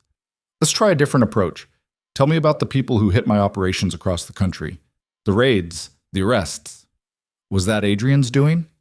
"No." "No?" "We were as surprised as you were. We thought—" Clara stopped, realizing she was giving away too much. "You thought it was an opportunity," Vincent finished for her. "Someone else doing the heavy lifting while you mopped up the scraps here locally." "Interesting. So you don't know who's behind the federal actions?" "No." Vincent pulled out his phone, scrolled through something, showed Clara the screen. Security footage from the safe house attack, except it wasn't his men in tactical gear. It was federal agents, FBI, DEA, ATF patches, visible on their vests. Clara watched herself dive behind the couch, watched Roman go down, watched Adrian return fire. "Those are federal agents," Vincent said. "The attack on Adrian's safe house wasn't my people."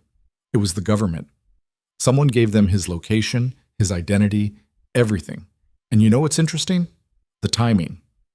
Right when my operations are getting hit nationwide, right when Adrian's starting to feel like he has the upper hand, suddenly the feds know exactly where to find him. Clara's mind raced, fitting pieces together. You think someone's playing us both? I think someone's playing everyone. Consolidating power by eliminating competitors, using law enforcement as a weapon, making it look random when it's anything but. Vincent's smile was cold. And I think you and Adrian are too small to see the whole board. You've been reacting, not planning, surviving, not strategizing. Then why grab me? If we're both getting played, shouldn't we work together? Vincent laughed, the sound sharp and humorless. No, my dear.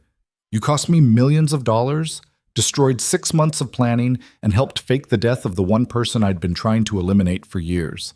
The enemy of my enemy is still my enemy if they've put a knife in my back. He stood, walked to where his men had set up their equipment.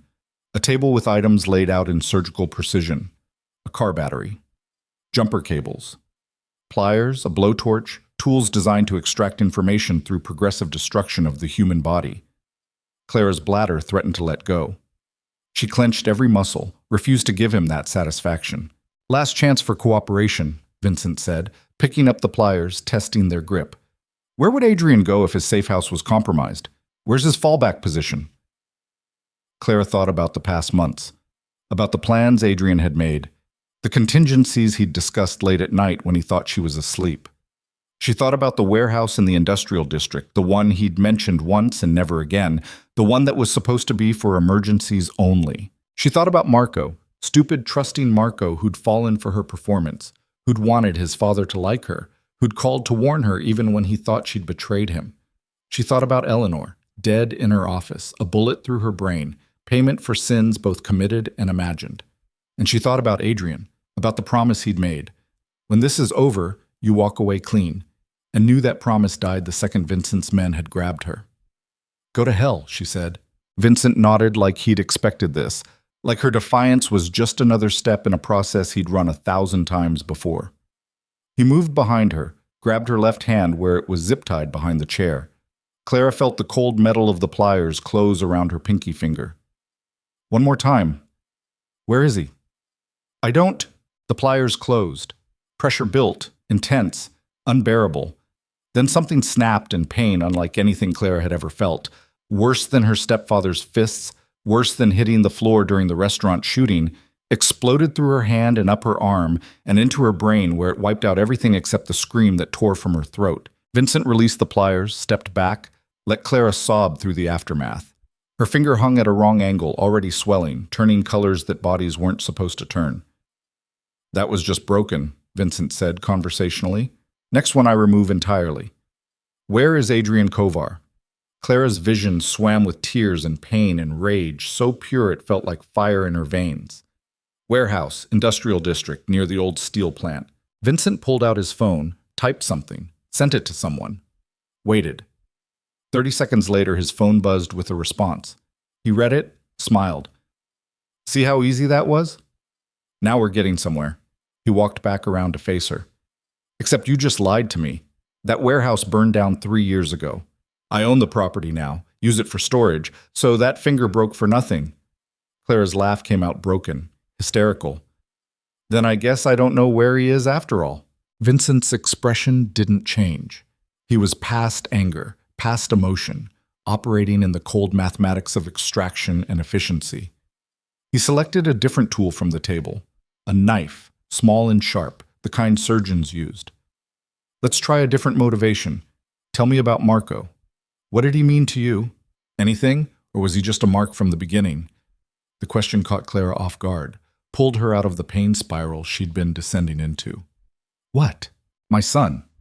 You spent 2 months making him fall in love with you, playing the perfect girlfriend, making him believe you were different from all the others who wanted something from him. Was any of it real?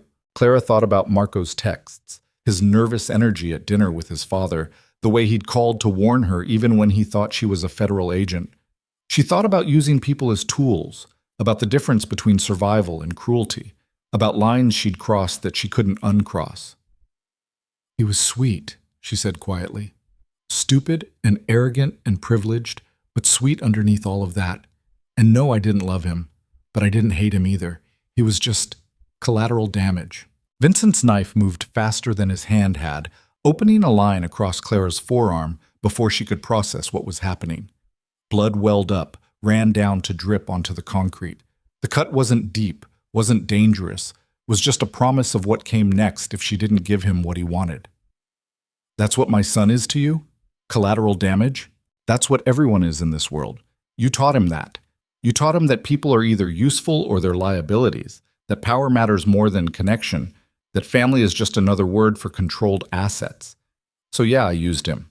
Just like you've been using him his whole life. The knife flashed again, another cut, this one deeper. Clara's sleeve soaked through with blood. She could feel herself starting to shake, shock setting in, her body recognizing damage even if her mind refused to acknowledge how bad this was getting. Philosophical debate, Vincent said. How refreshing. Usually by this point people are just begging, but you're tougher than you look. Adrian chose well when he recruited you. He didn't recruit me. I volunteered. Why? Because...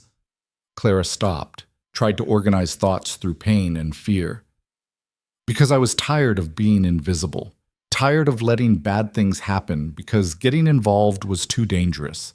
And when I saw what was about to happen at that restaurant, when I saw Eleanor's face and knew what she'd done, I couldn't just watch. I had to do something, even if it was stupid, even if it cost me everything.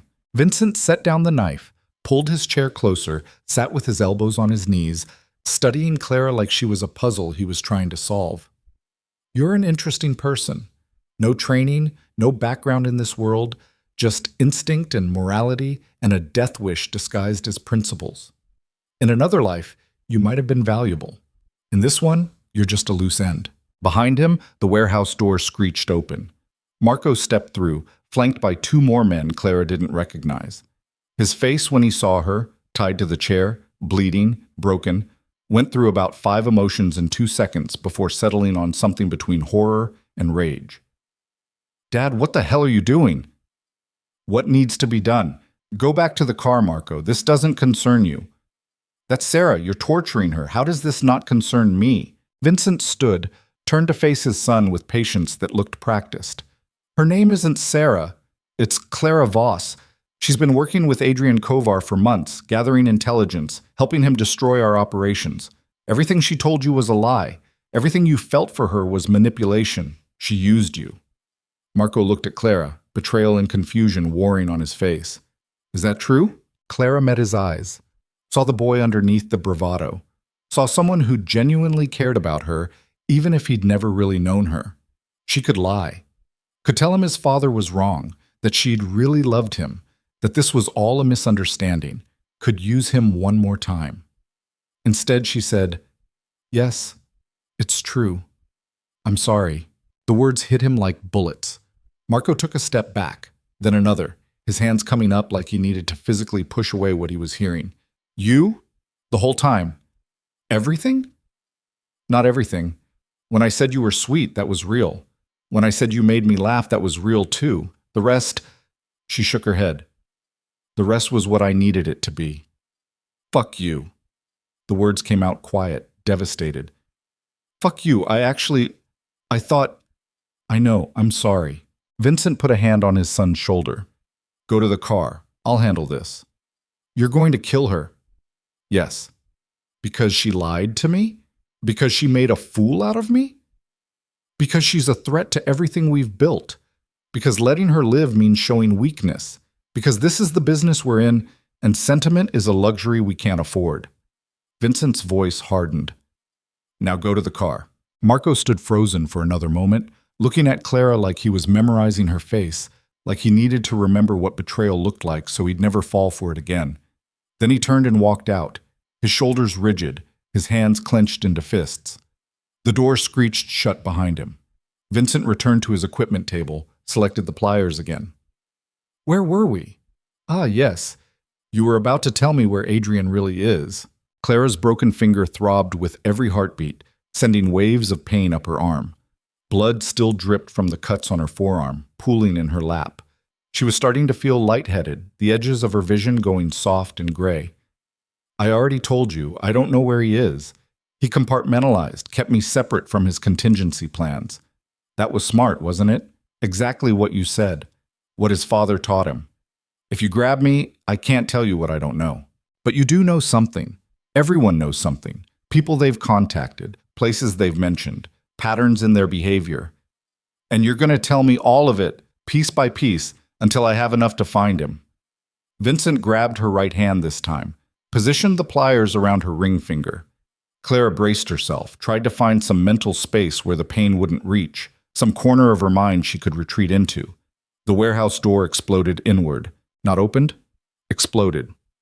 C4 or breaching charges or something that turned metal into shrapnel and sound into concussion that Clara felt in her chest.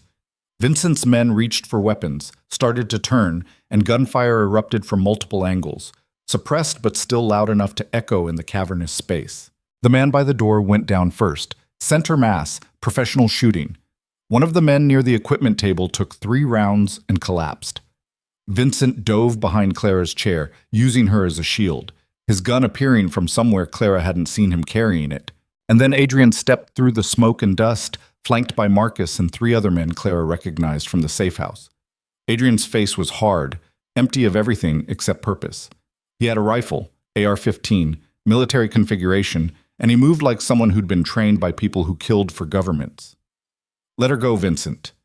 Vincent pressed his gun against Clara's temple. Come any closer and I paint the walls with her brain. Adrian stopped 10 feet away. Marcus and the others spread out, taking positions that gave them angles, that boxed Vincent in without offering him clear shots at multiple targets. This doesn't end with her death, Adrian said, his voice flat, controlled.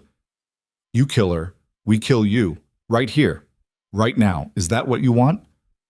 What I want is you dead, like you were supposed to be months ago, like you would have been if this bitch hadn't interfered. The gun pressed harder against Clara's skull. She could feel the small circle of metal, cold and precise, the exact diameter of the barrel that would send a bullet through her brain at supersonic speed, turning thought and memory and everything she was into biological wreckage. She wasn't ready to die. She thought she was, sitting in this chair, bleeding and broken, but feeling that gun against her head made her understand that some part of her still believed she'd survive this, still held on to the stubborn conviction that she could talk or think or fight her way out of anything. That part was wrong. Adrian, she said quietly. Yeah? Don't make a deal for me. Don't give him what he wants to keep me alive. Shut up, Clara. I mean it. I knew what I was signing up for. I made my choices. Don't compromise the plan because I said shut up. Adrian's eyes never left Vincent. Here's what's going to happen. You're going to let her go. I'm going to let you walk out of here, and then we're going to finish this somewhere else, sometime else, when there aren't civilians in the crossfire. Vincent laughed. You think she's a civilian? She's been in this deeper than half your crew. She's played my son, gathered intelligence, helped you dismantle millions of dollars in operations. She's enemy combatant, Adrian. She doesn't get civilian protections. Then consider her a prisoner of war, and I'm negotiating her release. With what? You've got nothing I want except your death, and I'm not trading for that. Adrian's finger moved to his rifle trigger. You've got 3 seconds to let her go before I shoot you through that chair. The 5.56 round will go through her shoulder, through you, and out the other side. She'll live if we get her to a hospital fast enough. You won't. 3, 2, wait. Vincent's voice had lost its control, fear creeping in at the edges. Wait, we can negotiate. I have information you want. About who's really behind the federal raids. About who's been playing us both. Adrian's finger didn't move from the trigger. I'm listening. Not with a gun pointed at my head. You want information? You let me walk. Once I'm clear, I'll tell you everything. Not how this works. Talk now, or I pull this trigger, and whatever you know dies with you. Clara felt Vincent's hand shaking slightly where he held the gun against her head. Felt the calculation happening behind her, the math of survival versus pride, of living to fight another day versus going down in a gesture of defiance.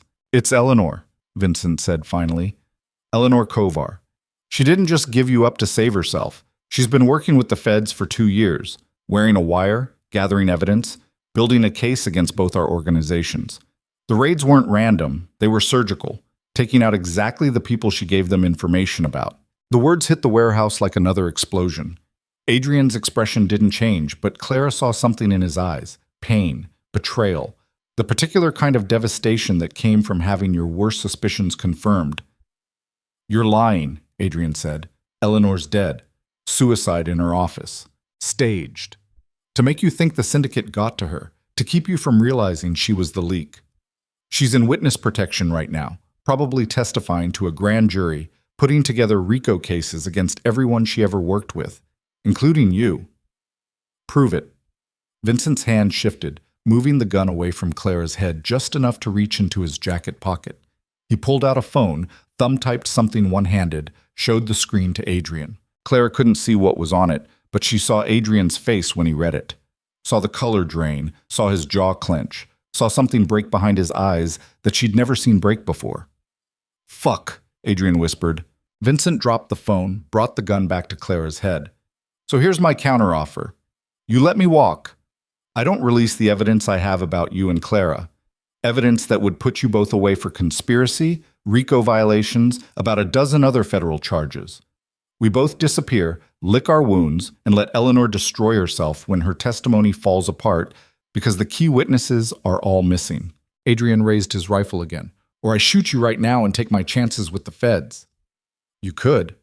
But then you lose the one person who can prove Eleanor's been lying to federal prosecutors, who can demonstrate that her evidence was gathered through illegal methods, that she committed crimes herself that make her an unreliable witness. I can blow apart her entire case, but only if I'm alive to do it." The standoff held, frozen in time. Clara could hear her own heartbeat, could feel blood still dripping from her arm, could taste copper and fear and the particular bitterness of watching everything she'd fought for collapse into ashes. Marcus shifted slightly, trying for a better angle. Vincent's finger tightened on the trigger in response. "Don't!" Adrian warned. "Everyone stay exactly where you are."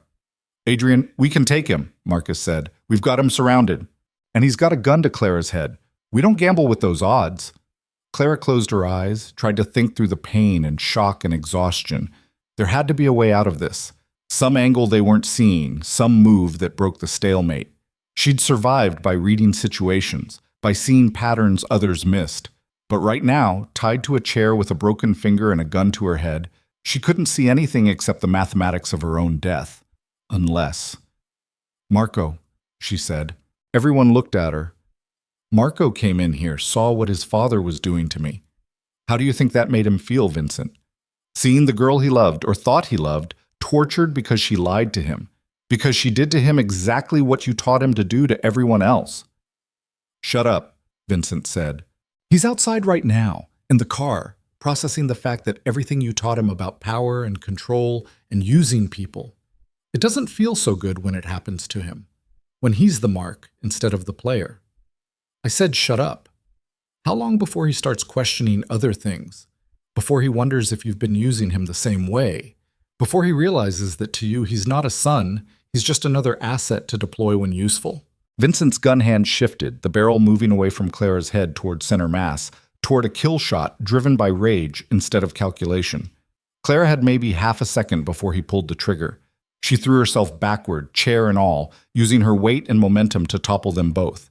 The gun fired, deafening this close, but the bullet went wide, hitting concrete where her chest had been milliseconds before. Then everything was chaos and gunfire and bodies moving too fast to track. Clara hit the floor hard, the chair shattering beneath her, zip ties cutting into her wrists. Vincent was on top of her, trying to get the gun pointed back at her head. She brought her knee up, connected with something soft. He grunted, rolled away. More gunfire, someone screaming. Clara's hands were still tied behind her back, her broken finger sending waves of agony through her entire nervous system every time she moved. She rolled toward where she thought the equipment table was, trying to get to the knife Vincent had used on her. Hands grabbed her shoulders, flipped her over. "Marcus. Hold still." He cut the zip ties with a tactical knife that appeared from somewhere, helped her sit up. The warehouse had become a battlefield. Vincent's remaining men and Adrian's crew exchanging fire from behind cover, muzzle flashes in the dim light looking like strobe effects. Adrian was moving toward where Vincent had taken cover behind a concrete pillar. Vincent leaned out, fired 3 rounds that forced Adrian to dive behind a support beam. "We need to go," Marcus said, trying to pull Clara to her feet. "Where's Vincent?" "Doesn't matter. We extract now before cops show up." Clara shook him off, stumbled toward where Adrian was pinned down. Her vision swam, shock and blood loss catching up with her, but she made it to his position, collapsed next to him behind the beam. "You should have left," Adrian said, not looking at her, his attention on Vincent's position. "Yeah, well, I'm stupid that way." Adrian smiled, quick and humorless. Then he leaned around the beam, fired a burst that chipped concrete near Vincent's head. Vincent returned fire, bullets sparking off metal somewhere behind them. "He's right, you know," Clara said. "About Eleanor, I've been thinking about it. The timing, the way everything fell apart perfectly to put you both on the defensive, it makes sense. I don't want to talk about my mother right now. She loved you, once, before all of this. That part was real, and then she tried to have me killed. Also real." Adrian ejected an empty magazine, loaded a fresh one with practiced efficiency. "Love doesn't mean much when someone puts a bullet in your head." From somewhere near the warehouse entrance, police sirens, distant but getting closer. Vincent's men started retreating toward a different exit, providing covering fire for each other. Vincent went with them, moving in controlled bursts, professional and precise. Adrian stood, put 3 rounds into the exit door after them, but didn't pursue. "Let them go. We're done here." "Adrian, I said we're done." Marcus appeared with 2 other men, supporting Clara between them. Her legs weren't working right anymore, pain and shock turning her body into something that barely responded to her brain's commands. They half-carried her toward where vehicles were waiting outside the warehouse, loaded her into the back of an SUV that smelled like gun oil and fear. Adrian climbed in next to her, pressed something against her bleeding arm, someone's shirt, wadded up and already soaked through. "Hospital's 10 minutes. You're going to be fine." "Eleanor, I know. I'll deal with it." "How? If she's in witness protection, if she's already testified, I don't know yet, but I'll find a way." He pressed harder on her arm, trying to slow the bleeding. "You did good back there, distracting Vincent, giving us the opening." "I thought he was going to kill me." "He was. You bought yourself about 3 more seconds of life, which is 3 more seconds than most people manage." Clara's laugh came out wet, broken. "Is that supposed to be comforting?" "It's supposed to be true." The SUV pulled out of the industrial district, merged into traffic that looked surreally normal. People driving home from work, picking up groceries, living lives that had nothing to do with warehouses and torture and the cold mathematics of survival. Clara watched them through the window, feeling like she was looking at a different species, something foreign and incomprehensible. The hospital appeared through the windshield, bright lights, an emergency entrance, and people in scrubs moving with practiced urgency. Marcus pulled up to the doors, helped Adrian get Clara onto a gurney that appeared from somewhere. Nurses swarmed, asking questions Clara couldn't process, cutting away her bloody clothes, starting IVs that burned going in. Adrian walked alongside the gurney until a nurse stopped him at a set of doors marked "Authorized Personnel Only." "Sir, you need to wait out here." "She's—" Adrian stopped, seemed to realize he didn't know how to finish that sentence. "She's what? His employee? His partner? The woman who'd saved his life and destroyed her own in the process?" "I'll be here," he said finally, looking at Clara. "When you wake up, I'll be here." Then the doors swung shut, and Clara was in surgery prep, fluorescent lights too bright, voices too loud, someone counting backward from 10, and darkness rising up to swallow everything. She dreamed about the restaurant, about writing the note, about the moment before everything changed. In the dream, she didn't write it, just crumpled the paper, threw it away, finished her shift, and went home to her small apartment with the broken heater. Lived the invisible life she'd built, safe and small and utterly forgettable. In the dream, she was happy. She woke up 16 hours later in a private room that smelled like antiseptic and flowers. Her left hand was in a cast, fingers immobilized. Her right arm was bandaged from wrist to elbow. An IV dripped something clear into her vein, and monitors beeped steadily, measuring heartbeat and blood pressure and all the ways her body was still fighting to keep her alive. Adrian sat in a chair by the window, exactly where he'd promised to be. He looked like he hadn't slept, looked like he'd aged years in the hours since the warehouse. When he saw her eyes open, something in his expression shifted. Relief, maybe, or just exhaustion reaching its limit. "Hey," he said. "Hey yourself." Clara's voice came out hoarse, damaged. "What's the damage?" "Broken finger, reset and pinned. 12 stitches in your arm. Some blood loss, but they handled it. Doctor says you'll make a full recovery in about 6 weeks. "And Vincent?" Adrian's expression went cold. "Gone. Disappeared with what's left of his operation. We're tracking him, but he's good at hiding." "And Eleanor?" Silence. Adrian stood, moved to the window, stared out at the city spreading below them. When he spoke, his voice was carefully controlled, emotion locked down somewhere Clara couldn't reach. "Vincent was right. She's alive. In witness protection. She's been cooperating with a federal task force for 18 months, giving them everything: records, testimony, evidence that connects both my organization and the syndicate to dozens of crimes. She's the reason for the raids. She's the reason everything fell apart. Adrian, She tried to have me killed when the feds wouldn't move fast enough. Made a deal with the syndicate. They eliminate me. She helps them avoid prosecution by feeding them information about the federal investigation.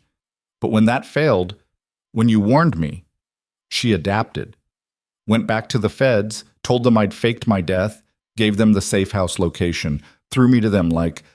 His voice cracked, just slightly. "Like I was just another criminal she needed to neutralize." Clara tried to sit up, pain shooting through her body in protest. "She was your mother.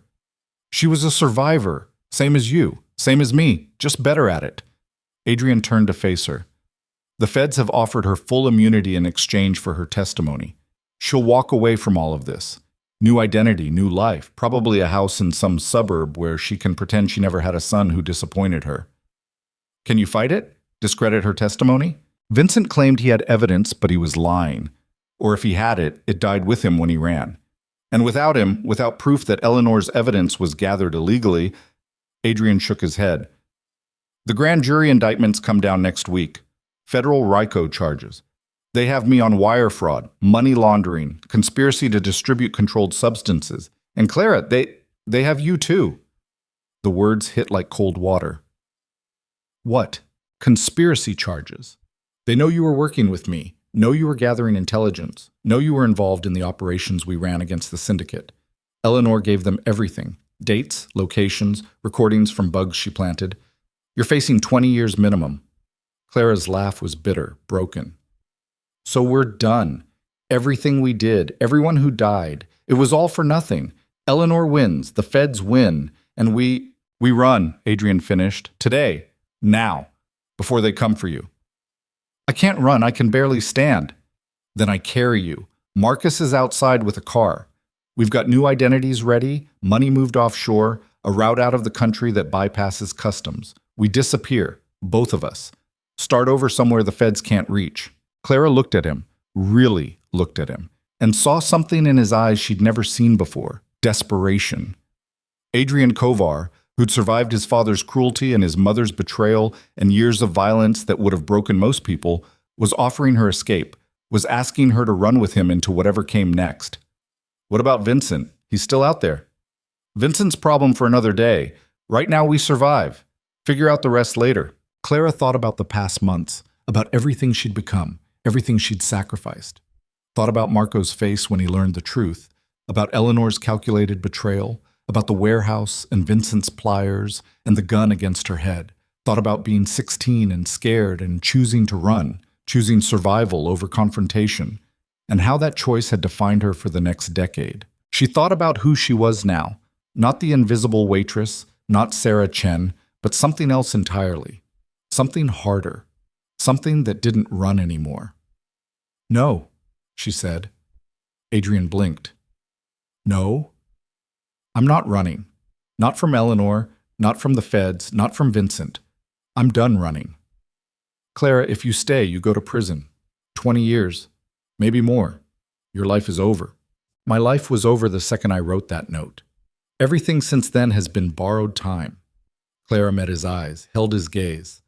But Eleanor doesn't get to walk away clean. She doesn't get to testify against us, doesn't get her immunity and her new life while we rot in federal prison or spend the rest of our lives hiding.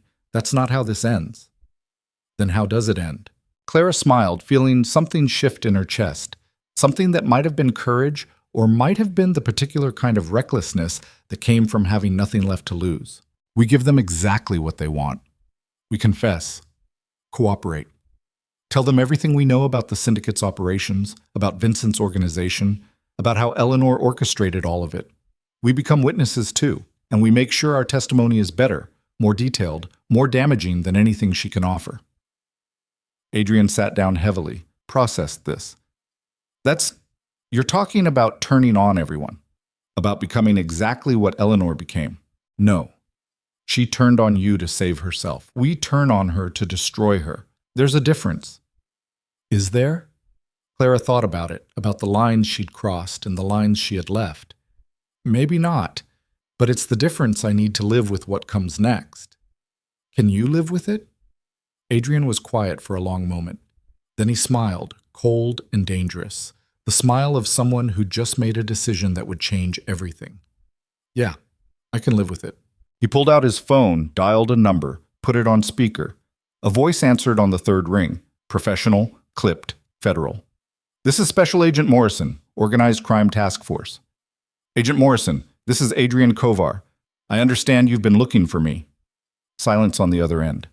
Then, Mr. Kovar. Yes. Where are you? I'm ready to turn myself in, but I have conditions. I want immunity for myself and my associate, Clara Voss, in exchange for complete cooperation, everything we know about the syndicate, everything we know about Vincent Calabrese, and everything we know about Eleanor Kovar's involvement with both organizations. I'll need to speak with my superiors. Where can I reach you? Adrian gave him a number, ended the call, looked at Clara. Last chance to change your mind. Once we do this, there's no going back. Clara thought about the restaurant, about the note, about every choice that had led her to this hospital room with a broken hand and a federal indictment and a crime lord offering her a way out that looked a lot like a way deeper in. Let's burn it all down, she said. Adrian's smile was genuine this time, reaching his eyes. Okay then, let's make Eleanor regret the day she decided her son was expendable. Outside the window, the city sparkled in afternoon light, beautiful and false, full of secrets about to be exposed. Somewhere in that city, Eleanor Kovar sat in a safe house, rehearsing testimony, believing she'd won. She had no idea the war was just beginning, and she had no idea that the son she'd tried to kill and the waitress she'd used as a pawn were about to become the architects of her destruction.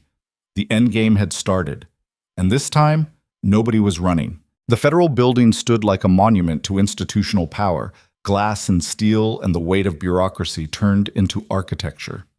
Clara sat in a conference room on the 14th floor, her cast resting on a table polished to mirror brightness, watching her reflection fracture across its surface. Across from her sat 3 federal prosecutors, 2 FBI agents, and Special Agent Morrison, who looked like he hadn't slept since Adrian's phone call 3 days ago.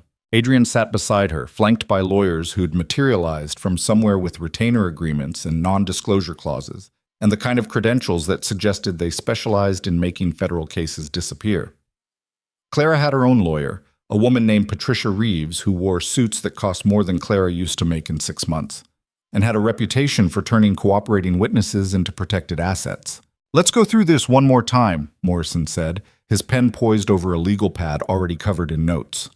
You're claiming that Eleanor Kovar initiated contact with the syndicate approximately 8 months ago, offering information about her son's operations in exchange for their assistance in eliminating him? Adrian's voice was flat, emotionless, the voice of someone reciting facts instead of describing his mother's betrayal. She made first contact through intermediaries, offered intelligence about my security protocols, my schedule, my habits. The syndicate saw an opportunity, eliminate me, absorb my operations, and gain a congresswoman as a controlled asset. It was elegant, almost worked. Except Ms. Voss warned you. Yes. Morrison's attention shifted to Clara. And you discovered this plot how exactly? Clara had told this story 5 times already, each iteration adding details she'd remembered or Morrison had requested.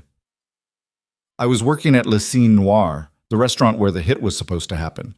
I noticed inconsistencies. Security that didn't belong, staff I'd never seen before, the manager acting terrified. I put it together from fragments, overheard conversations, behavioral patterns. When I heard them mention the son, I knew what was about to happen. And you wrote a warning note instead of calling the police because I had maybe 3 minutes before they moved. Because calling the police would have meant explanations and delays, and Adrian would have been dead before anyone arrived. Because Clara stopped, choosing words carefully. Because I grew up around violence. I know what it looks like right before it happens. And I know that sometimes the only thing that stops it is action, not procedure. One of the prosecutors, a man in his 50s with gray at his temples, and the expression of someone who'd seen every lie humans could construct, leaned forward. You expect us to believe you risked your life for a man you didn't know, for no reward, purely because you couldn't watch someone be murdered? I expect you to believe whatever you want, but that's what happened. And afterward, when you joined Adrian's organization, helped him wage war against the syndicate, that was also pure altruism? Clara met his eyes. No, that was survival. The syndicate saw me warn Adrian. They identified me. I had a choice. Disappear on my own and hope they never found me, or stay with someone who had the resources to keep me alive. I chose survival. Adrian's lawyer, a man named Kaufman, who spoke with the precision of someone who measured words like they cost money, cleared his throat. My client and Ms. Voss are prepared to provide detailed testimony about the syndicate's operations, including locations of drug distribution centers, money laundering mechanisms, and key personnel. They're also prepared to testify about Eleanor Kovar's involvement with both the syndicate and the subsequent attempts to obstruct your investigation. In exchange, they're requesting full immunity from prosecution. Morrison exchanged glances with the other federal agents. That's a significant ask. Your clients engaged in criminal conspiracy, gathered intelligence through illegal surveillance, and participated in operations that resulted in the deaths of at least 4 individuals. 4 individuals who were attempting to kill my client, Kaufman countered. Self-defense. Everything else was information gathering, which is not in itself illegal. Information gathering in furtherance of a criminal enterprise, an enterprise they were attempting to dismantle. On behalf of law enforcement interests, whether or not said law enforcement was aware of their assistance. The semantic dance continued for another 20 minutes, lawyers and prosecutors trading arguments like chess pieces. Clara stopped listening, let her attention drift to the windows overlooking the city. Somewhere out there, Eleanor sat in her own safe house, probably going through her own rehearsals, probably believing she'd already won. Clara wondered if Eleanor ever thought about her son, if she woke up at night remembering the boy he'd been before his father pulled him into the family business, before violence became a language he spoke fluently, or if she'd locked that away in whatever compartment people like Eleanor used to store inconvenient emotions, filed under losses necessary for survival. Ms. Voss? Clara pulled her attention back to the room. Morrison was looking at her with something that might have been sympathy or might have been calculation disguised as human feeling. I asked if you understand what cooperating with us means. You'll be testifying in federal court, under oath, against some of the most dangerous people in organized crime. Your identity will be protected during the trial, but afterward, there are no guarantees. People have long memories in that world. I understand. You'll also be testifying against Eleanor Kovar, a sitting congresswoman, someone with significant political power and connections. Are you prepared for that level of scrutiny? Clara thought about the warehouse, about Vincent's pliers and his knife and the gun pressed against her head. Thought about Marco's face when he learned she'd been lying, about the moment her finger had broken, about waking up in the hospital knowing her old life was gone and this was what remained. Yes, she said, I'm prepared. Morrison nodded slowly, closed his notepad. We'll need 48 hours to review your offer with the U.S. Attorney. In the meantime, you'll both remain in protective custody. We have a safe location prepared. The safe location turned out to be a townhouse in a suburb 40 minutes outside the city. The kind of neighborhood where people mowed their lawns on Saturday mornings and waved to neighbors and lived lives completely disconnected from warehouses and torture and the mathematics of survival. Clara and Adrian were installed on the second floor, with 2 FBI agents stationed downstairs and 2 more in a car across the street. Clara stood at the window of her assigned bedroom, watching children play basketball in a driveway 3 houses down, their laughter carrying on evening air that smelled like cut grass and charcoal grills. It felt like watching television, like observing a reality she'd never quite been part of and never would be. A knock on her door.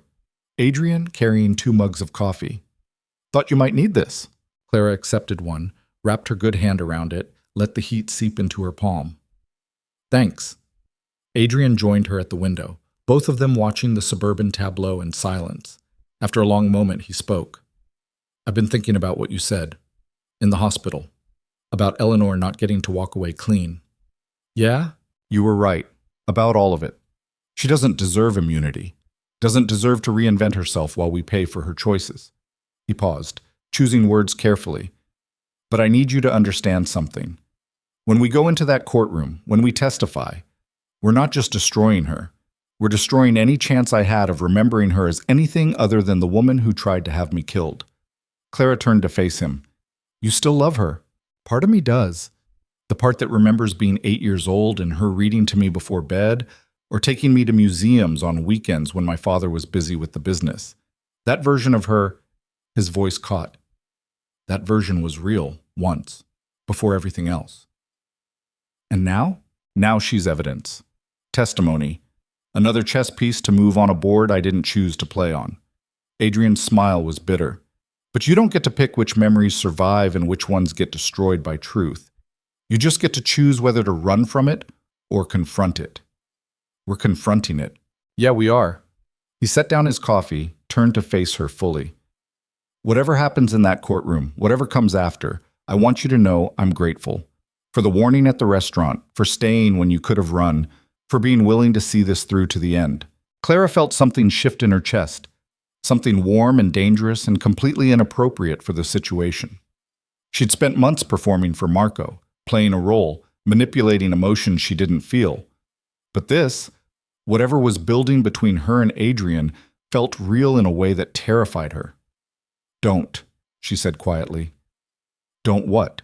Don't make this into something it's not. We're survivors using each other to stay alive. That's all. Don't complicate it with gratitude or... She stopped. Couldn't finish the sentence. Adrian studied her for a long moment, something unreadable in his expression. Okay, we're survivors. Nothing more. He left, closing the door quietly behind him. Clara stood alone in the suburban bedroom, listening to children laugh outside, and wondered when she'd become someone who pushed away connection the same way she used to pursue invisibility. The answer came to her in the silence, the moment she'd written that note. The moment she'd chosen action over safety. Everything since then had been learning to live with the consequences. The U.S. Attorney's response came 36 hours later.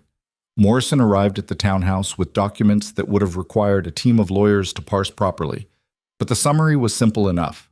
Full immunity for both Adrian and Clara in exchange for complete cooperation, testimony at trial, an agreement to enter witness protection afterward if necessary. There's one additional condition, Morrison said, setting down a separate folder. Eleanor Kovar's legal team has filed a motion to exclude your testimony on the grounds that you're both unreliable witnesses with criminal backgrounds and motives to fabricate evidence against her. The judge is allowing a preliminary hearing to determine admissibility. You'll both need to testify under oath about your credibility. Adrian's lawyer reviewed the documents with the kind of intensity people usually reserved for defusing bombs. When? 3 days. Federal courthouse, closed proceedings, just the judge, prosecutors, Eleanor's defense team, and your testimony. Clara felt her stomach drop. Eleanor will be there? Yes. This will be your first face-to-face since the restaurant. The preliminary hearing took place in a courtroom that felt too large for the handful of people occupying it. Clara sat at the prosecution table next to Adrian, both of them dressed in clothes their lawyers had selected. Conservative, respectable, the costume of people who deserved to be believed. Across the aisle sat Eleanor and her defense team, an army of expensive suits and practiced expressions. Eleanor looked different than Claire remembered. Smaller, somehow. Older. Her silver hair was still perfect, her suit still impeccable, but something in her eyes had changed, a hollowness that hadn't been there before. Or maybe had always been there and Clara had just never been close enough to see it. Their eyes met across the courtroom. Eleanor's expression didn't change, but Clara saw something flicker in her gaze. Recognition, maybe, or assessment. Measuring the threat, calculating the damage. The judge, a woman in her 60s with the bearing of someone who'd presided over too many cases to be impressed by performance. called the hearing to order. Eleanor's lead attorney, a man whose name Clara immediately forgot, stood to make his opening argument. Your Honor, the prosecution's case relies entirely on the testimony of two individuals with extensive criminal histories and clear motives to fabricate evidence against my client. Adrian Kovar is the son of a notorious crime lord, raised in a criminal enterprise, and trained in deception and violence from childhood. Clara Voss is a woman who, by her own admission, engaged in an elaborate fraud to gain the trust of an innocent young man for the purposes of gathering intelligence. Neither witness possesses the credibility necessary for their testimony to be admissible in proceedings of this magnitude. The prosecution countered, laying out the evidence that corroborated Adrian and Clara's testimony: financial records, surveillance footage, communications intercepts. But Clara could see the judge's expression, could read the skepticism there. This was a preliminary hearing, a test, and they needed to pass it convincingly. Ms. Voss, the judge said, her attention shifting to Clara. Please approach the stand. Clara stood on legs that threatened not to hold her, made the walk to the witness box that felt like crossing a stage in front of an audience waiting for her to fail.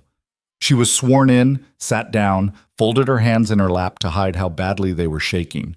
Eleanor's attorney approached with the confidence of someone who knew exactly which pressure points to hit. Miss Voss, you've testified that you warned Mr. Kovar about an assassination attempt purely out of moral concern. Is that correct? Yes. And yet, immediately afterward, you joined his criminal organization, participated in surveillance operations, engaged in romantic fraud against my client's grandson. Does that sound like the behavior of someone motivated by morality? Clara took a breath, found the calm place she'd learned to access when her stepfather's fists were coming. I warned Mr. Kovar because I couldn't watch someone be murdered and do nothing. What came after, joining his organization, the surveillance, all of it, that was survival. The syndicate identified me. They would have killed me. Mr. Kovar offered protection in exchange for cooperation. I took it because the alternative was death. So you admit your testimony is motivated by self-preservation, not truth-seeking? My testimony is motivated by both. I want to survive. But I also want the truth about what Eleanor Kovar did, to her son, to me, to everyone caught in the machinery she set in motion, to be exposed. Those things aren't mutually exclusive. The attorney smiled like he'd gotten the answer he wanted. Let's talk about Marco Calabrese. You spent 2 months making this young man fall in love with you as part of an intelligence-gathering operation. Did you feel any guilt about that deception? Claire's throat tightened. She could see Marco in her mind. His smile, his nervous energy, the way he'd called to warn her even after learning the truth. Yes, I felt guilt. He didn't deserve what I did to him. And yet you did it anyway. Yes. Because Mr. Kovar told you to? Because it was necessary to gather information about the syndicate. Because that information helped dismantle an organization responsible for drug trafficking, human trafficking, and dozens of deaths. Because sometimes you have to do terrible things to stop worse things from happening. Spoken like someone with extensive experience in moral compromise, Patricia Reeves objected. The judge sustained it, but the damage was done. The attorney had painted Clara as exactly what she was.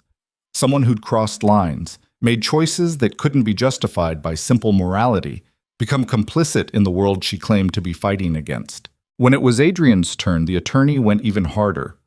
Brought up his father's crimes, his own history, the violence inherent in his organization.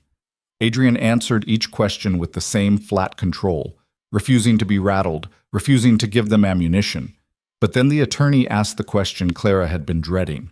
Mr. Kovar, your mother claims that you threatened her, that you told her if she didn't cooperate with your criminal enterprise, you would destroy her political career. Is that true? Adrian was quiet for a long moment. Claire could see him calculating, weighing truth against strategy, wondering how much honesty the moment could bear. No, he said finally. I never threatened her. I asked her, multiple times, if she needed help, if there was pressure being applied, if she was in danger. She refused every offer. And then she tried to have me killed.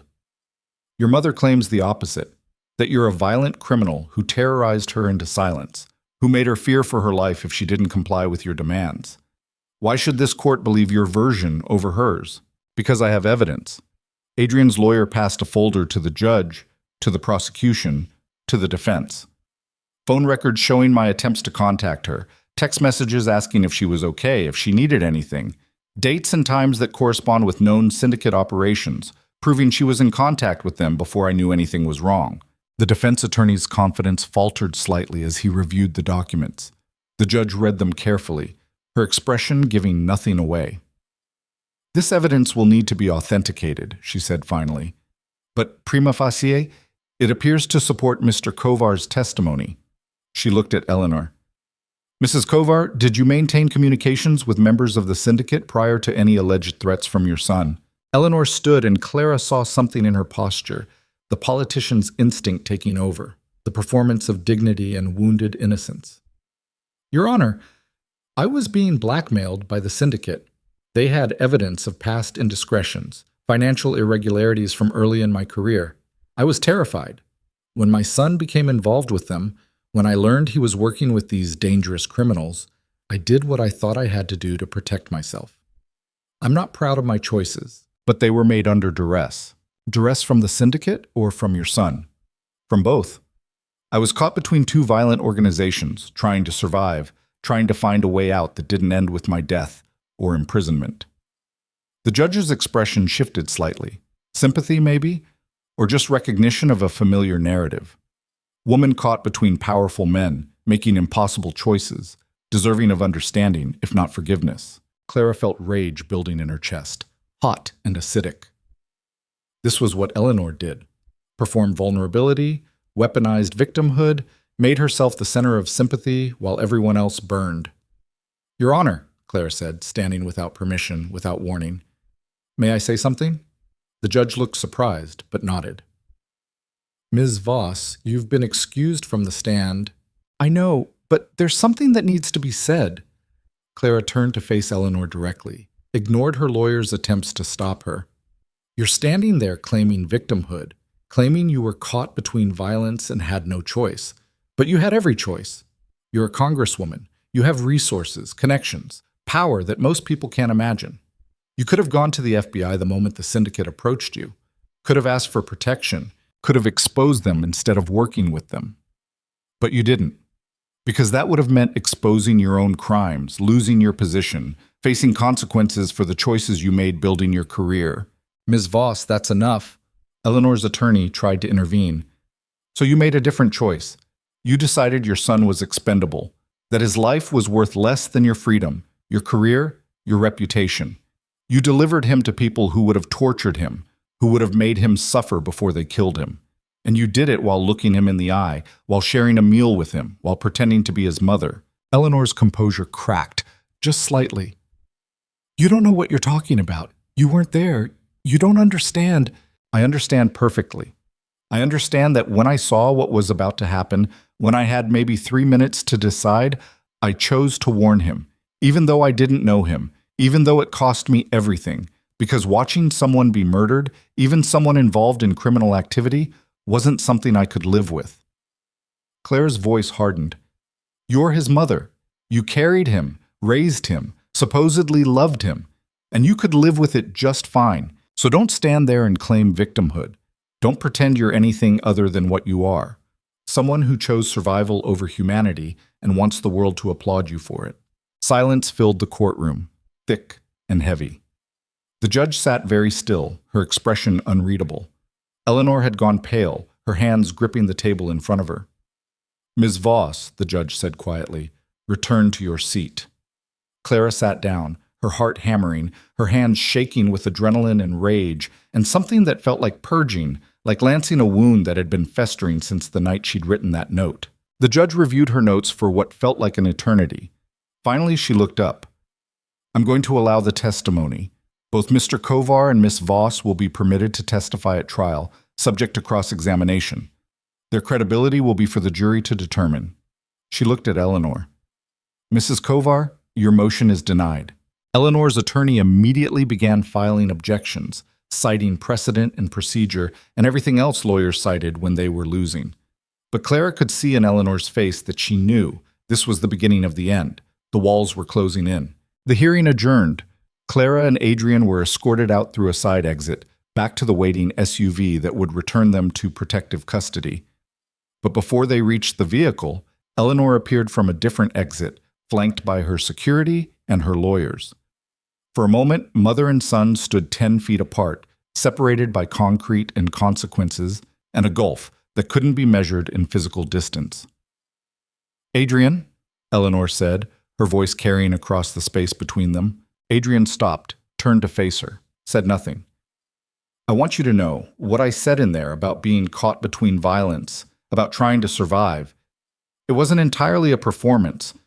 I was scared, I am scared, of prison, of losing everything I've built, of—" She stopped, seemed to search for words. "Of facing what I've become." "And what are you?" Adrian asked, his voice empty of everything except exhaustion.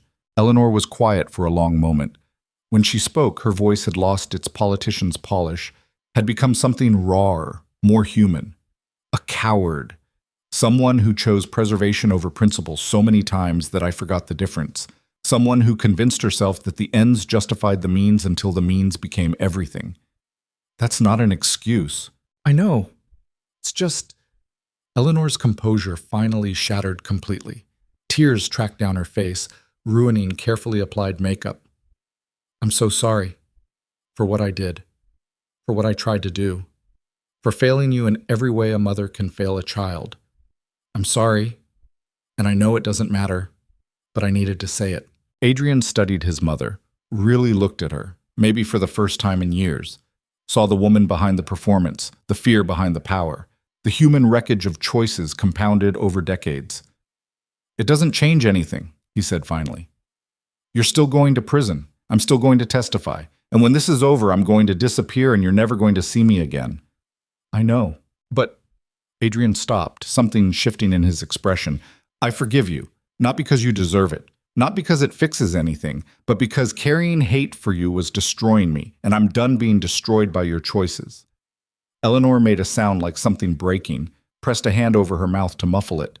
Her security moved closer, ready to extract her if needed. "Goodbye, Mom," Adrian said. Then he turned and walked to the waiting SUV, leaving his mother standing alone on the courthouse steps, surrounded by lawyers and security and the ruins of everything she'd built. Clara followed, climbed into the vehicle beside him. Neither of them spoke during the drive back to the safe house. What was there to say? Forgiveness didn't mean reconciliation. Understanding didn't erase consequences. And some things, once broken, stayed broken, no matter how much you wanted to repair them.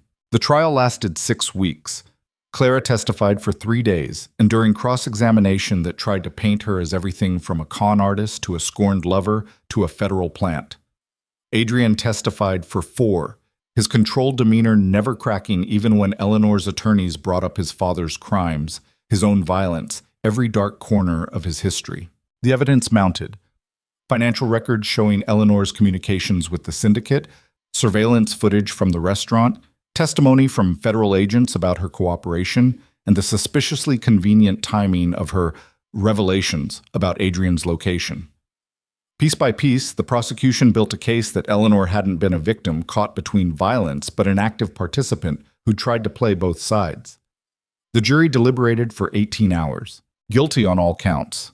Conspiracy, obstruction of justice, accessory to attempted murder. Federal charges that carried sentences measured in decades. Clara wasn't in the courtroom when the verdict was read. She and Adrian were already in witness protection staging, preparing for the next phase of their lives. But Morrison called with the news, his voice carrying something that might have been satisfaction or might have been weariness at how ugly justice looked when you got close enough to see it clearly. "It's over," he said. "Eleanor Kovar will spend the rest of her life in federal prison. The syndicate's eastern operations have been dismantled. Vincent Calabrese is still in the wind, but we've frozen his assets, burned his networks. He's a ghost." "And us?" Clara asked. "You're free. Both of you. Immunity holds. You can stay in witness protection if you want new identities, relocation assistance. Or you can walk away clean, try to rebuild your lives under your own names." Clara looked at Adrian, saw the question in his eyes. They'd spent 6 weeks in limbo, testifying and waiting, living in the space between their old lives and whatever came next. They'd become something to each other during that time. Not quite friends, not quite partners, something without a name that existed only in the context of shared trauma and survival. "We'll let you know," Clara said, and ended the call. She stood in the apartment they'd been assigned, another anonymous space in another anonymous neighborhood, furnished with the kind of furniture that came from stores that sold in bulk to government contracts. Adrian sat at the kitchen table, staring at nothing, processing the end of something that had defined his entire life. "What are you going to do?" Clara asked. Adrian shook his head slowly. "I don't know. Everything I am, everything I know how to be, it's connected to the organization, to the life my father pulled me into. Without that, I'm—" He stopped, couldn't finish. "You're free," Clara said quietly. "Maybe for the first time." "Freedom feels a lot like being lost." Clara sat across from him, reached out with her good hand, touched his. "Then we figure it out, one day at a time, one choice at a time. We survived everything else. We can survive being free." Adrian's smile was tired but genuine. "We. If you want. If you're willing to deal with someone who has no idea what normal looks like and probably never will. That makes two of us."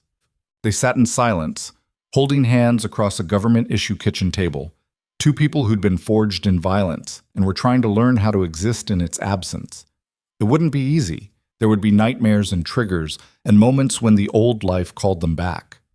But for the first time since Clara had written that note, since Adrian had read it and run, they had something they'd never had before. Choice.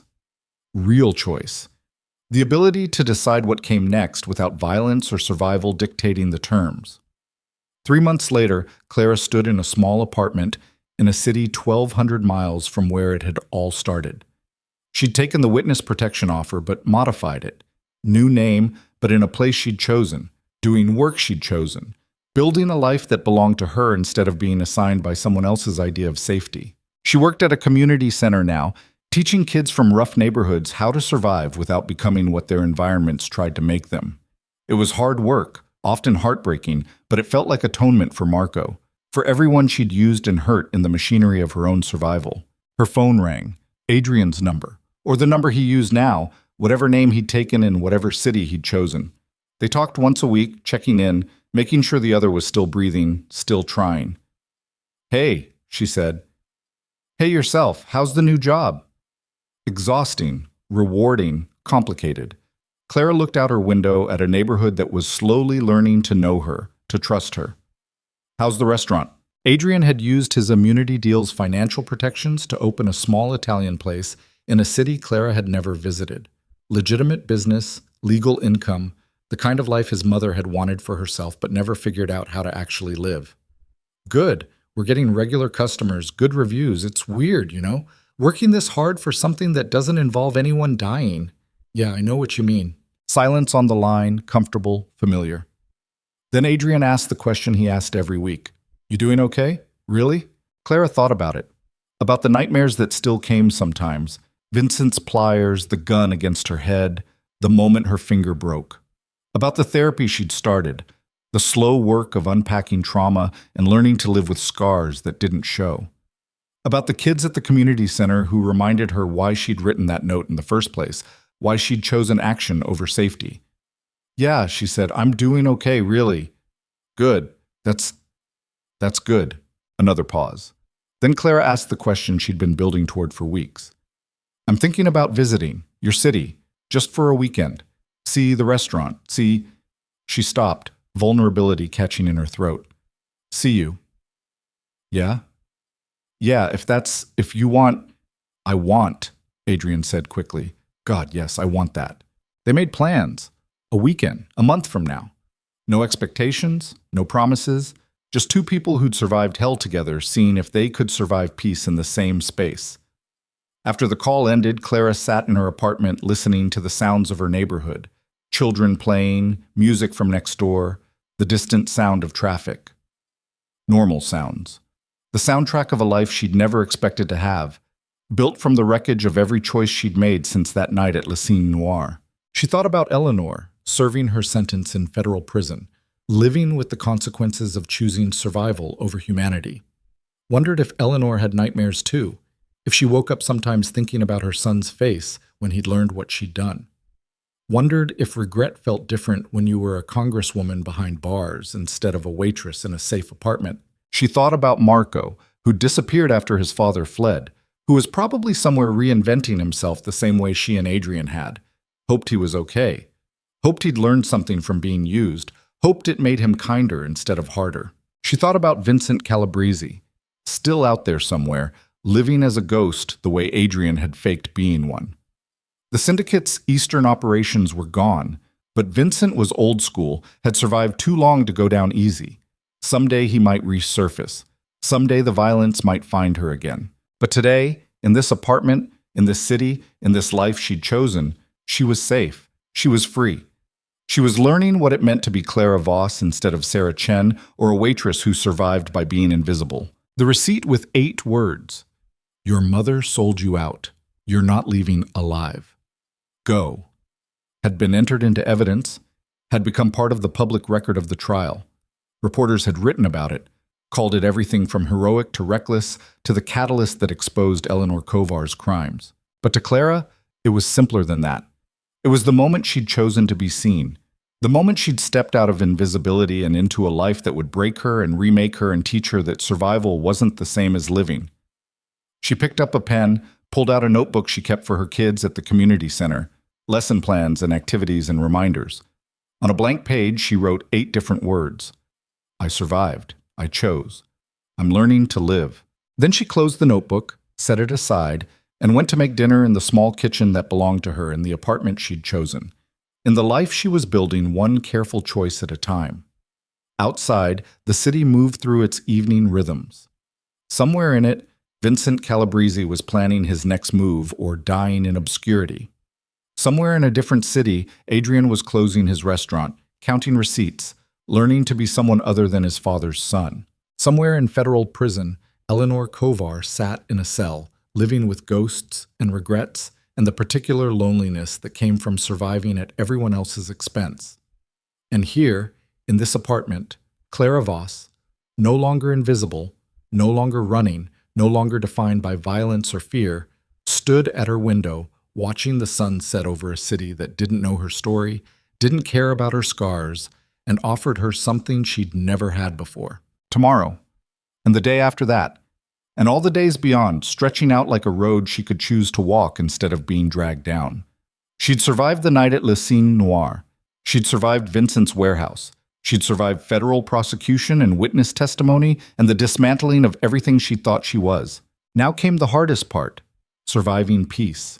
Learning to exist without adrenaline, without the clarity that came from choosing between life and death in compressed seconds.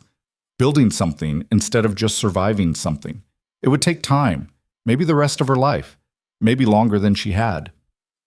But as Clara Voss watched the sun disappear below the horizon, painting the sky in shades of fire and ash and eventual darkness, she thought maybe, just maybe, she was ready to try.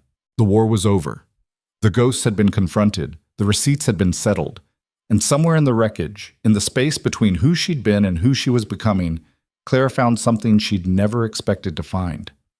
Hope, not the performative kind, not the kind politicians sold or criminals weaponized, just the quiet, stubborn belief that tomorrow might be better than today, that choices could be made for reasons other than survival. That love, real love, not the performance she'd given Marco, might be possible for someone like her. She thought about Adrian, about the careful distance they'd maintained, about the weekend visit she'd suggested. Thought about how 2 people forged in trauma might learn to be gentle with each other, might build something that wasn't about survival, but about actually living. It wouldn't be simple. Nothing ever was. But simple had never been the point. The point was that 8 words on a receipt had changed everything, had set in motion a cascade of choices and consequences that had destroyed lives and saved them, and taught everyone involved that the line between hero and villain was thinner than anyone wanted to believe. The point was that Clara Voss, who'd survived by being invisible, had chosen to be seen, and in being seen, had learned that visibility came with a price. But invisibility came with a different price, one that cost you everything you might have been if you'd been brave enough to try. She'd paid both prices now, knew what they cost, knew what they bought, And standing in her apartment as night fell over a city that was slowly becoming home, Clara Voss decided that being seen, being known, being real, being vulnerable enough to hope, was worth everything it had cost. The receipt with 8 words sat in an evidence locker somewhere, preserved as part of the historical record. A small piece of paper that had stopped a bullet, exposed a conspiracy, and changed the trajectory of lives it would never directly touch. But the receipt that mattered, the one Clara carried with her, the one that couldn't be locked away or forgotten, was written in choices instead of words, in moments of courage and fear and the stubborn refusal to let violence define her completely. That receipt was still being written, one day at a time, one choice at a time. And as Clara turned away from the window, turned toward the life she was building, she thought maybe that was enough. Maybe that was everything. Outside, the city breathed. Inside, Clara Voss, survivor, witness, woman learning to live instead of just survive, made herself dinner and planned for tomorrow, and allowed herself to believe that the story wasn't over. It was just beginning.